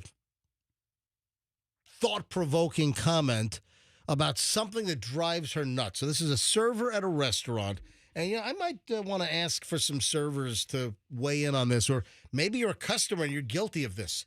This server says this action by customers drives her crazy. Customers that order a drink, like a soft drink, iced tea, whatever. Yes. And then they order a water as well. She says that almost every single time, the customer that orders the drink never touches the water. It sits on the table and just sweats. Nope. I order both, and I drink both. Well, you're the exception. You're the rarity. So I don't order the water, but She if they says, bring a water, I'll drink it. I don't know how she comes up with this number, but the server says when you order a drink and you order water, 98.9% of the time, you are not touching that water. Just sits there, sweats on my table the entire time. Don't order a bleeping water from me if you're not going to drink it, is what she says. I drink it. We did this when we went out the other day for lunch. I ordered the water. What for the table? I ordered a water and a wine. Where did we go to When lunch? we go to Pancakes, I order a water and an orange juice. Where were we? Grimaldi's. Oh, we went to Grimaldi's. Yeah. Yeah, that's right, at West Shore. Yeah. I always order a water, and I just start drinking the water right away. But you didn't have a soft drink.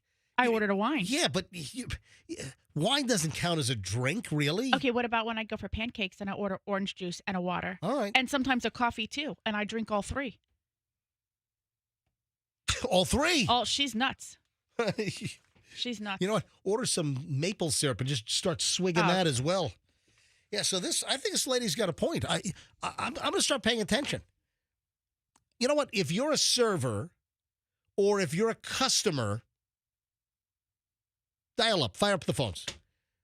800-990-1047. So if you're a server at a restaurant or you have been, do you agree that 98.9% of people that order a drink and then ask for a water as well, they never touch the freaking water?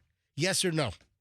So if you're a server or you have been a server, or if you are a consumer, you're a customer, And you agree with me. And you order your water and your beverage. Maybe. Or what about the fact that you order the water and you can self-admit that you never touched the flipping water? 800-990-1047. We'll see if we get a couple of calls on this. 800-990-1047. How you get into the MJ Morning Show. 800-990-1047. I'm going to start paying attention, Michelle. But a wine doesn't count. If you order a glass of wine. That's not exactly a beverage. Yeah. What about an orange juice and a coffee? An orange juice and coffee would be beverages, yeah. Yeah, those count. But you know what? Coffee not as much. Breakfast is the outlier meal for ordering drinks and water. You order a Mountain Dew. You order a Dr. Pepper. Yep. A Starry. Delicious. You order a Coke or a Pepsi, whatever. What? A soft drink. You order an Orange Crush. If they have it, I'll take it. Yeah. A Grape Crush. Ooh, very few places have grape soda. Kumquat Crush. You ever have that one? Almost. Yeah. I think they have that at the Kumquat Festival in Dade City, right? We just had that a couple weeks ago. Right? They need Kumquat Crush. Yeah. All right. So, oh my God. Every line is ringing. What?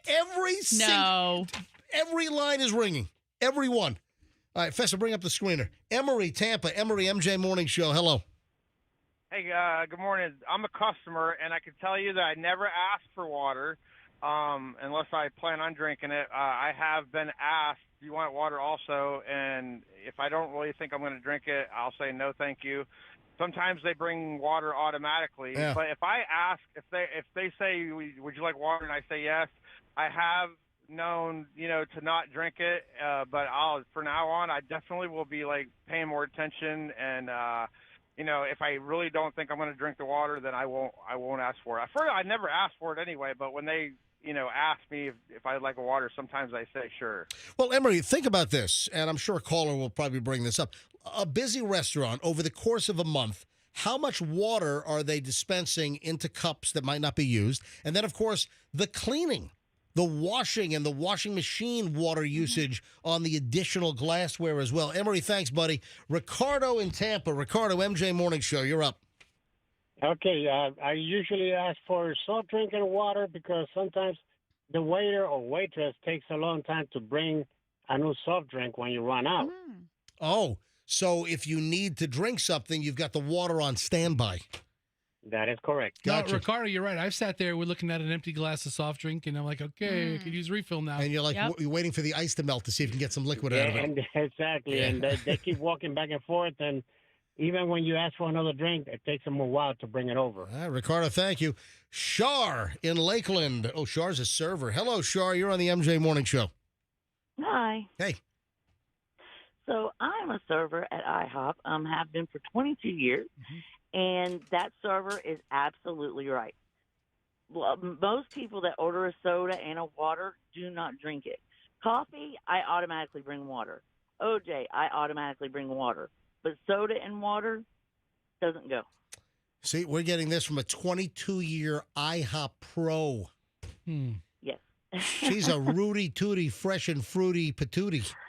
No, something like that. Yeah. Thank you. Ian and Aria calling in from Apollo Beach. Hello, Ian and Aria. Welcome. Hey, how you doing? Yeah, just a comment on that. Dishwasher, tons more dishes. But me, I order a soda, but I also order a water because I don't want to keep refilling my soda and drinking more soda. So it allows me to help limit myself. All right, so you get 1 calorie bomb with the first soda, and then it doesn't have you going back for additional, 300 calorie sodas. Yeah, and I got my daughter here who's 10, and she, I don't know about this generation, but it seems like they drink a lot more water than I did when I was growing up. Yeah, right. It's not true. Hold on, Aria. What did you say, Aria? I drink a lot more Sprite than he does. Oh, yeah. She drinks a lot more Sprite. See, we're causing family fights now. Yeah, it's the family feud. Yeah, I don't know. They wake up at 3 a.m. I want some water. I don't know. Anyways.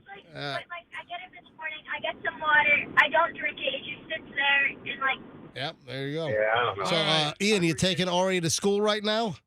No, we're actually going to a Mosey. She's in a STEM competition. Oh. So we're going to Mosey on our way right now for a STEM competition. All right, well, enjoy that. Thank you. A little father-daughter STEM comp. Yeah, and we listen to you guys all the time, man. Appreciate you. Thank You're you. all hopped up on Sprite before you go. Sounds like she's really thirsty. Look at the phones. I thought we'd be scrounging for a caller every single line. Yeah. Nick in Tampa. Nick is a restaurant owner. This might be a Nick that I know. Nick, are you the Nick that I know? Nope. Well, the Nick just hung up. Oh, well. See you, Nick. All right, Nick, try to get back in, Nick. Sophia is in Tampa. Sophia's a server. Hello, Sophia. Hi. Hey. So I'm a server. I've been a server for almost 2 years now. Mhm. Not very long, but usually when I have somebody order a soda, they always drink the water. Oh, So- really? So, you're contradicting the server that says they never drink the water and the caller that says from IHOP they're 100% right. Yep. So, like, I mean, me personally, I always drink the water, and I probably have a few sips of the soda. Yeah. But usually people will order the water first, then order the soda, but they do drink the water. And on the times when they don't drink the water, that's when I actually notice, because usually the cup's empty. Gotcha. All right, Sophia, where do you work? Do you want to give a plug to where you work? I'm at Bonefish Grill. Oh, Bonefish. Are you in like Henderson in South Tampa? No, up in Lutz. Up in Loose. All right, thank you for calling in, Sophia. Yeah, thank you. All right, let me grab. Nick is back, so we got Nick. All right, Nick, you're on the MJ Morning Show. Hey, MJ, how you doing, man? Is this the Nick I know or not the Nick I know? Nick's the owner of Big Ray's Fish Camp. Not sure if you know me or not. No, but I tell you what, your place is on my list. Our neighbors have been telling me, when are you getting down there? Yeah, Nick, I've got to get to your place. I mean, places in Tampa I want to go. Yeah. Big Ray's is definitely on that list. Yeah, so I've heard from so many people, I've got to get to your place, and Nick, I got to get there. We'll do it soon, okay? Hey, come by anytime, man. I would love to meet you there for lunch, and we can, hang out and go through the menu. All right, absolutely. You know what? Before we hang up on you, I'll put you on hold and give Andrew, my producer, your phone number off the air. But Big Ray's Fish Camp is absolutely one of the places that we got to get to, and everyone raves about your place. All right, Nick, what's your experience with the water? Look, my take is this, man, is that if your server is very proficient and they're good, then you won't have to drink your water, right? And because they're refilling your soft drink That's a good point. very rapidly. But if you're waiting a long time for your refill on your drink, then your water probably will get drank. Understood. He's right. Yep, Rick. Nick, rather. Nick, how long you been in the restaurant business?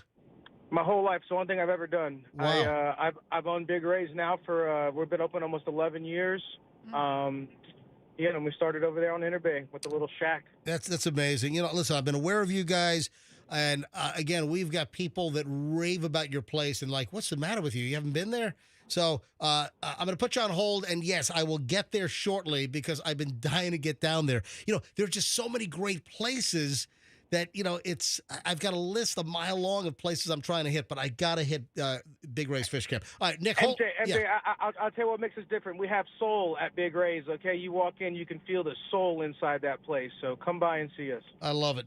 All right, hang on a minute. Let me put you on hold, and Andrew will get your contact info, and I'll definitely be in touch, okay? All right, brother. Thank you. All right, Andrew, line 4.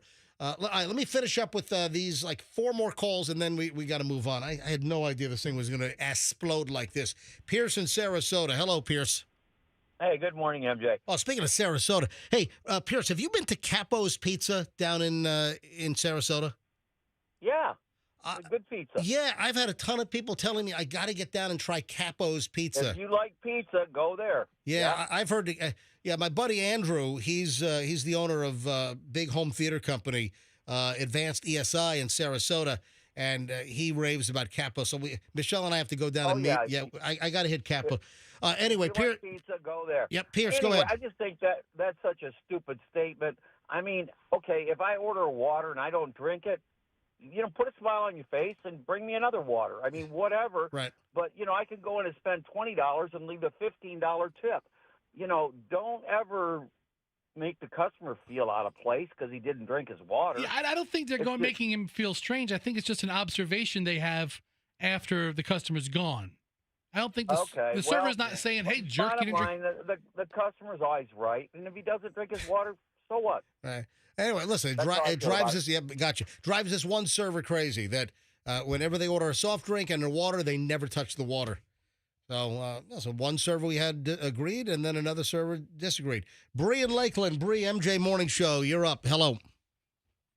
Hey, okay, so I used to work in restaurants back in the day, and I used to get irritated when people ordered water. But now, when I go out, I order water and a soda because I have to take certain medications before I eat, and I need it with water. Yeah. So wait a minute, you don't want to take your meds with like a Sprite or a Diet Coke? I can't. It has to be water. Okay, all right. But then if you have a soda just a few seconds later, it's all going to the same spot. Listen, take it up with her doctor, all right? Listen. Yeah, yeah, All they're enzymes, and I have to work a certain way. All right, Bree, thank you. Good luck. All right, Mike in Tampa. Mike, MJ Morning Show, you're up. What's shaking, guys? How you doing this morning? Doing well. Go ahead. I work at a small pizza spot, man. And it's like, the whole thing is in the name. You're a server. You do what the customer wants, and if they don't drink it, so what? It's just one of those things that happens, man. You just make a customer happy. Sometimes you're going to get tips. Sometimes you're not. Sometimes they're going to drink it. Sometimes they won't. It's just one of those arguments where it's just like, even if it's an observation, well, the customer's wearing a hat. There's an observation. All right, do you agree, Mike, that 98.9% of the time that if the customer orders a soft drink and then a water, they never touch the water? Man, I tell you, 99.9% of the time, I don't care if they drink it or not. It's one of those things. It's just like, the customer's going to come in the restaurant. If they want a water and they have a hankering, they might change their mind. Gosh forbid they change their mind. Mike, where do you work? You want to give a plug? I do, man. It's like I'd love to see you get down there. It's Gasparilla Pizza in South Brandon. It's a little far out there, but we do great New York style. We got Sicilian style, the whole lot, man. We do a good pie over there. Gasparilla Pizza, South Brandon. Got you. Thank you, Mike. Hey, also speaking of pizza, so I dropped. Hey, Chris, hold on a sec. Chris is at the Columbia. Hold on, Chris. I'll be right there. So I dropped Michelle off in downtown St. Pete last night because she had a little girls' night out. So I said, I'll drive you instead of you taking an Uber. So I drove Michelle down, took an Uber home. That's a whole different story. So I dropped Michelle off, and then you know what? I'm close to the Violet Stone. There are two pizza shops I really like in St. Pete. You got the Pizza Box on Central, which is fantastic. And then you've got the Violet Stone, and they do pizza and the famous they do cheesesteaks as well. So I stopped off, and there was like no wait. It was like, yep, pizza ready in 15 minutes or something. I'm like, and that, because they're busy a lot of times, it just takes a while. But I hit it at the right time. So after I dropped you off, Michelle, at 6 o'clock, and where did you go? You went to Juno and the Peacock, and you liked it. Oh, so delicious. Yeah, I've never been there. It's we're going. It's Juno and the Peacock on Beach Drive. Beach Drive Northeast. Yeah, I don't know. You dropped me off, and you liked it. Oh, it's tasty. Yeah. So after I dropped you off, I called in Violet Stone to say, hey, how long is a pizza? And they said, we have it ready at it's like 17 minutes or something. I'm like, all right, give me a large. So that was your scheme. I'll take you. You act like you're doing something nice for me, but you're really doing something nice for yourself. So the next time I'll hit the Pizza Box. Yeah. But the Violet Stone pizza was fantastic last night. So absolutely good stuff. And then you have an Uber story. I got to tell the story. All right. I got to tell the story. I don't think it's necessary. In a second. Chris, final call on this. Chris is a server at the Columbia in Ybor. Chris, you're on the MJ Morning Show. Hi. Hey, good morning. All right, so what's the story? The customer orders a soft drink and a water. In your experience, do they touch the water or never touch the water? Heck no, they never touch the water. And what I end up doing, I end up just coming and bringing out the soda and the water all at once, because I get tired of having to walk by. You've been to the Columbia, so you know how big that place is. Oh, yeah. So having to walk to the server alley and back is quite a hike. It's like almost a football field long. So I'd rather just bring it and nip it in the bud at the beginning instead of having to be being like a little, person going back and forth. But yes, 99% of the time, they don't ever touch the water. So what I do is when I come back to come get their water, I was like, oh, did you enjoy the water? Thank you. And, I just keep it moving. But, yes, like you said, we're in the service to be able to give them a wonderful time. In the Columbia, we're all about ambiance, to giving them experience. I love what I do, but yes, 99% of the time nobody touches it. Listen, the Columbia, especially the Ybor original, it's a Florida gem. Absolutely. You know, just an absolute gem. It definitely is. Yep. It is a wonderful place to work for.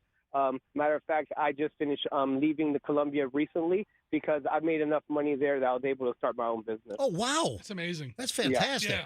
Listen, the Gonsmart family has a great reputation. Absolutely. You know, Eulalie does Eulalie does a great job as well. Hey, Chris, thanks for the call. Appreciate it. All right, when we get back, look at that. I never thought the phones would blow up on the soda and water deal. I want a glass of water now. But you know what? The phones like blow up almost on everything these days here on the MJ. Well, it's like always. Remember years ago I asked for someone that got shot in the head with a nail gun? And three people And calling. 3 people called up like Yep, I was shot in the head. construction workers. All right, so Michelle had an interesting Uber situation last night, and Michelle's frantically texting me, you gotta do this. You gotta do this. So I had to do something before the Uber got to our house. You gotta hear this story. Final segment. A lot of crap I got to squeeze in. I'm looking at this pile of stuff that I just haven't gotten to yet. So that's going to be next. Final chunk, long chunk, MJ Morning Show next here on Q105, 104.7 FM. The Holland Group Retirement Wealth.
All right, here we go.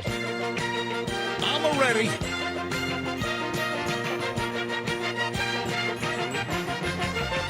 Final chunk, MJ Morning Show here on Wednesday. And Michelle will be here tomorrow morning. The listeners spoke earlier today. Michelle is having that crazy laser facial treatment for the bottom. It's not crazy. It's not. Make it sound like. It's crazy. It's not like some medieval torture technique. All It's right. what. Guess what? When you come out of there looking like there was a kiln accident in pottery class, all right, a kiln explosion, which killed the fake girlfriend remember in Animal House? Remember? No, I never saw that movie. Hold on. You never saw Animal House? No, I've never seen Animal House. Really? Really. It's on my list. Oh, my God. All right, we're watching that. You've never seen Animal House? I've never seen it. I think there's that one scene of John Belushi with the eating the egg and... A zit? Yeah. I'm a zit. Get it? Or what about the guitar scene? Nope. I gave my love a cherry No. that had... Sorry. It smashes the guitar. Yeah. No. By the way, that scene was somewhat improv because the guitar didn't break as much on the one string, so he kept smashing it. So that was kind of improv. I wouldn't know what you're talking about because I've never seen the movie. Well, Fawn Leibowitz? Was it? Yeah. Fawn. Anyway, well, I'll explain the whole. Well, you'll see the whole kiln explosion and Fawn in Animal House. All right, 9:33 at the MJ Morning Show. Final chunk of the show. I don't think I have time to do this today, and it's also very late in the show. But I just want to just mention this. Are you aware of the whole shrimp fraud claim? What, fake shrimp? Well, what are they trying to say? It's like stingray wing or something? No. It's not Gulf shrimp. There's a whole story that's percolating, the whole story. Listen to this headline. What, it's harvested in China in some farm or something? Well, you're getting close, yeah. So a lot of restaurants across the country, and especially like in the southeast region, restaurants will say that this is Gulf shrimp, when in fact it's like from shrimp farms in Thailand, the Philippines, Vietnam, wherever. And this is a crazy story. Listen to this. 96% of seafood restaurants in these Florida cities falsely labeled shrimp. This is a big story. USA Today.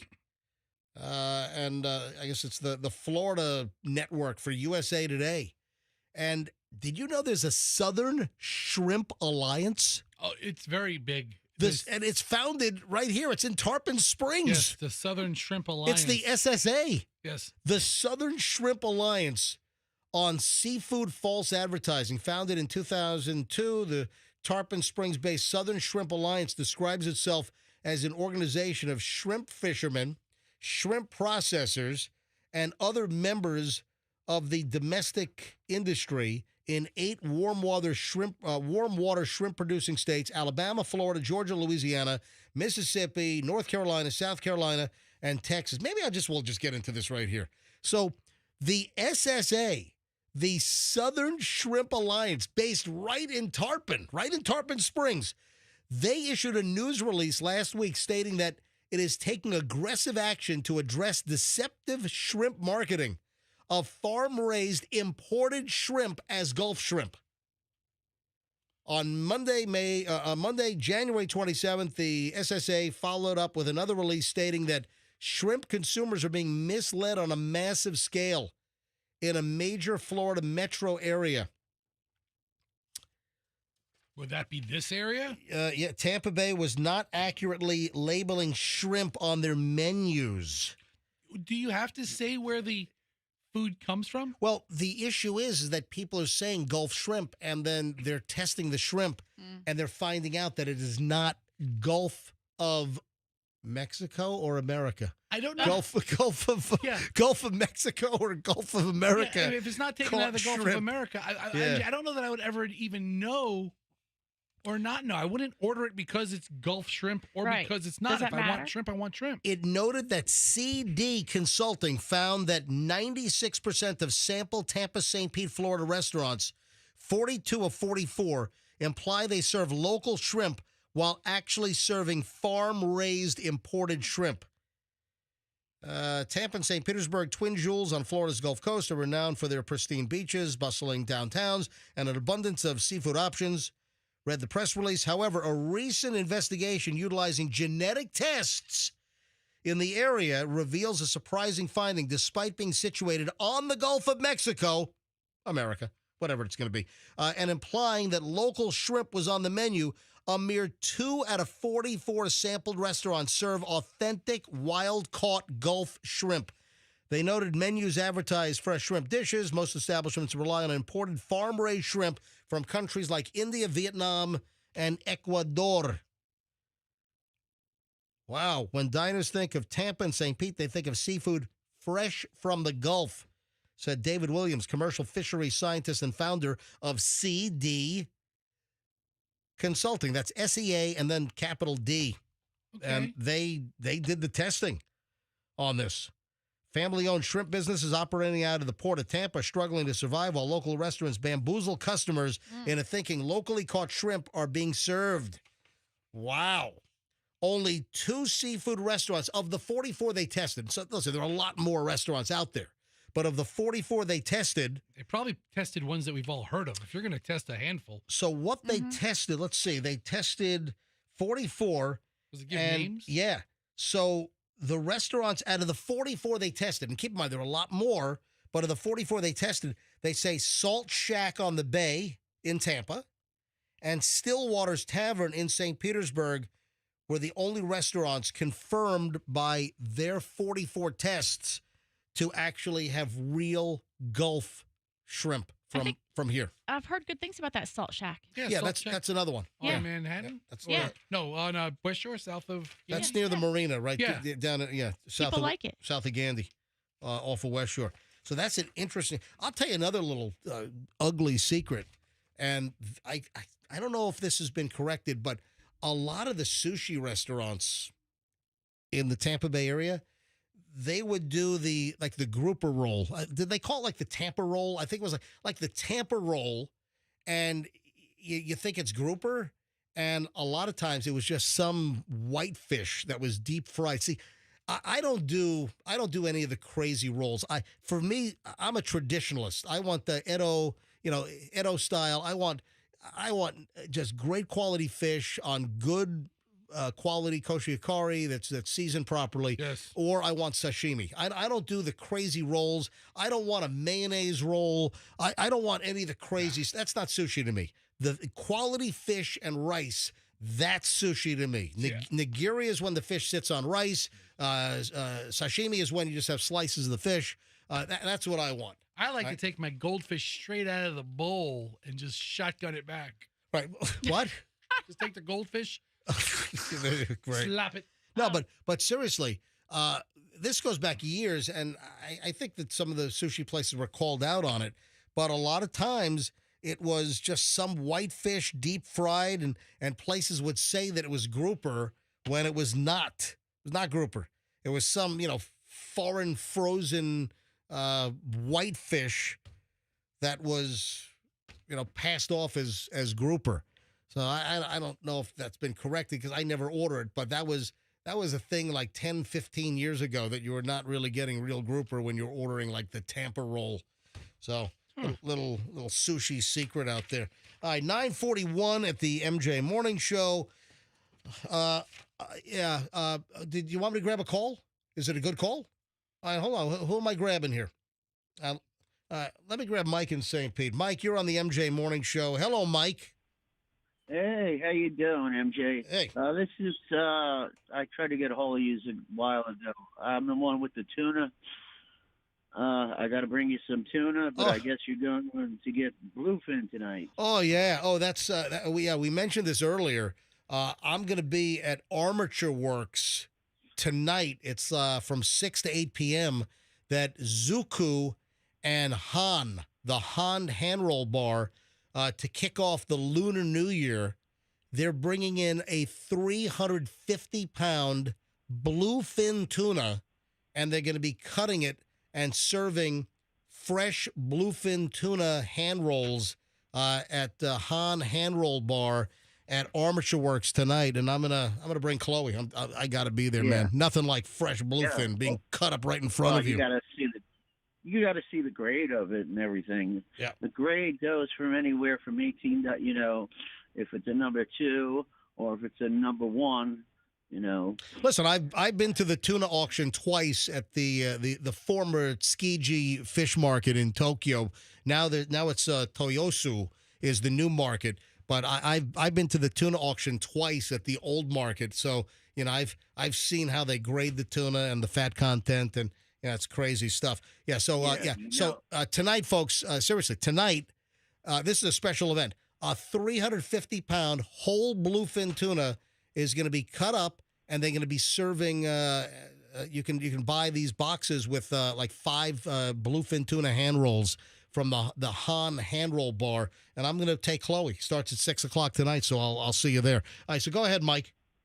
Yeah, well, but I just want to talk to you about a lot of shrimp, lots and lots of shrimp are coming from out of the country. They're coming from Thailand. We're not getting a lot of white, pink shrimp from Key West and all that from the Atlantic. Everything is getting imported. Where's that shrimp going? Where's the shrimp that's getting caught in the Gulf? Where's it going? Special seafood markets, and shipped out into the Midwest and everything. Oh, really? All right. Yeah, because they're getting a better price for it. Yeah. Wow. Yeah, and we're eating tiger shrimp, the worst shrimp you can eat. Oh, you're saying tiger shrimp are the worst shrimp you can eat? Thai shrimp. Yeah. Hold on, tiger or Thai? Tiger. Okay. Tiger. Tiger. Tiger. Gotcha. All right, Mike. Thanks for the call. I appreciate it. Send me an I need Fester's number so I can bring you that loin next week. Yeah, 813-310-8444. Yeah, text me anytime, but don't talk to me about your loin. It's really weird. Yeah. Text Fester. It's a tuna loin. Yeah. I don't care what it smells like. 813. They couldn't say that last night. 813-310-8444 is Fester's text line. Thank you, Mike. See you, Mike. I'll talk to you soon. Thanks. Bring me your loin. All right, before we get out of here, why weren't Mike Evans? I can understand why Baker Mayfield was not, but why wasn't Mike Evans going to be part of the Pro Bowl anyway? I don't understand. Why was he left out? So here's the deal. So they originally had the voting. It's kind of like voting like halfway or 3/4 of the way through the season before they announced the Pro Bowl picks. Right. And Mike Evans was injured for a reasonable Oh, portion is that of this season. okay? All right. So is that why?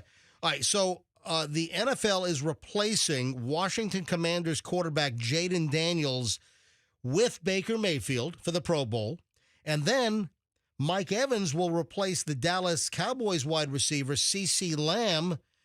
He's got an injury.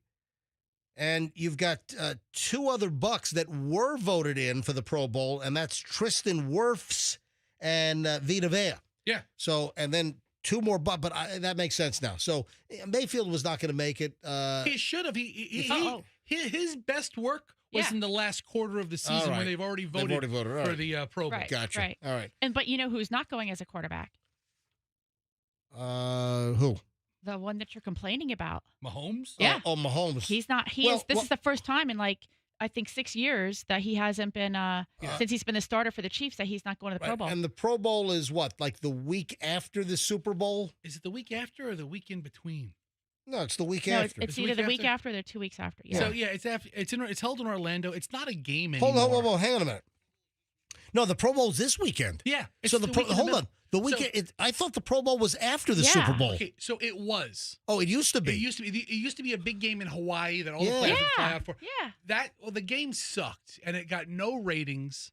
Nobody watched it because it was just a bunch of guys playing patty cake. So wait a minute. Why would Mahomes get in the Pro Bowl and then potentially injure himself No, but before he's the gone. Super Bowl? But he's gone. Look, Josh Allen's going, and he was maybe going to go to the Super Bowl. Yeah. So last week was he didn't have plans beyond last Sunday night. Josh Allen loses, he goes to the Pro Bowl. Josh Allen would have won, he'd be focused on the Super Bowl, and he'd step back. Mahomes didn't have the greatest year statistically during the regular season, and he didn't get picked for the Pro Bowl. And then finally on the Bucks, Liam Cohen says that Bucks quarterback Baker Mayfield told him to go get the Jaguars job. Hey, listen. Is that going to be a little uncomfortable? Listen, at the end of the day, these guys are working for to move up and to get paid. And if the Jacksonville Jaguars are going to make you head coach and pay you $15 million a year, get that money. Go get your 5-year contract. Good for you, Liam. And with that, we shall call it a day here on the MJ Morning Show. Can't wait to see what Michelle looks like later tonight, as she will make an appearance tomorrow on the MJ Morning Show with the second part of her face laser treated, which looks like a facial backdraft. Hey, listeners voted you in, Michelle. Now the question is, are you going to allow us to use MJ TV on you tomorrow? We'll see. I guess Michelle will ultimately make that decision. With that, at 9:47, we'll call it a day, and thanks for listening. If you need to get a hold of me, I'm MJ at MJMorningshow.com. That's MJ at MJMorningshow.com. My DMs are always open on my Instagram, Certified MJ Radio. If you don't follow me, you know what? I need 7 new followers right now. I'm not being a piggy. All I need is 7 new followers right now. If you don't follow me, give me a follow. You like it, you stay. You don't like it, you unfollow me. Certified MJ Radio. I need 7 new followers right now. Certified MJ Radio. Folks, we'll see you back here tomorrow. MJ Morning Show on Q105, 104.7 FM, and let's be careful out there.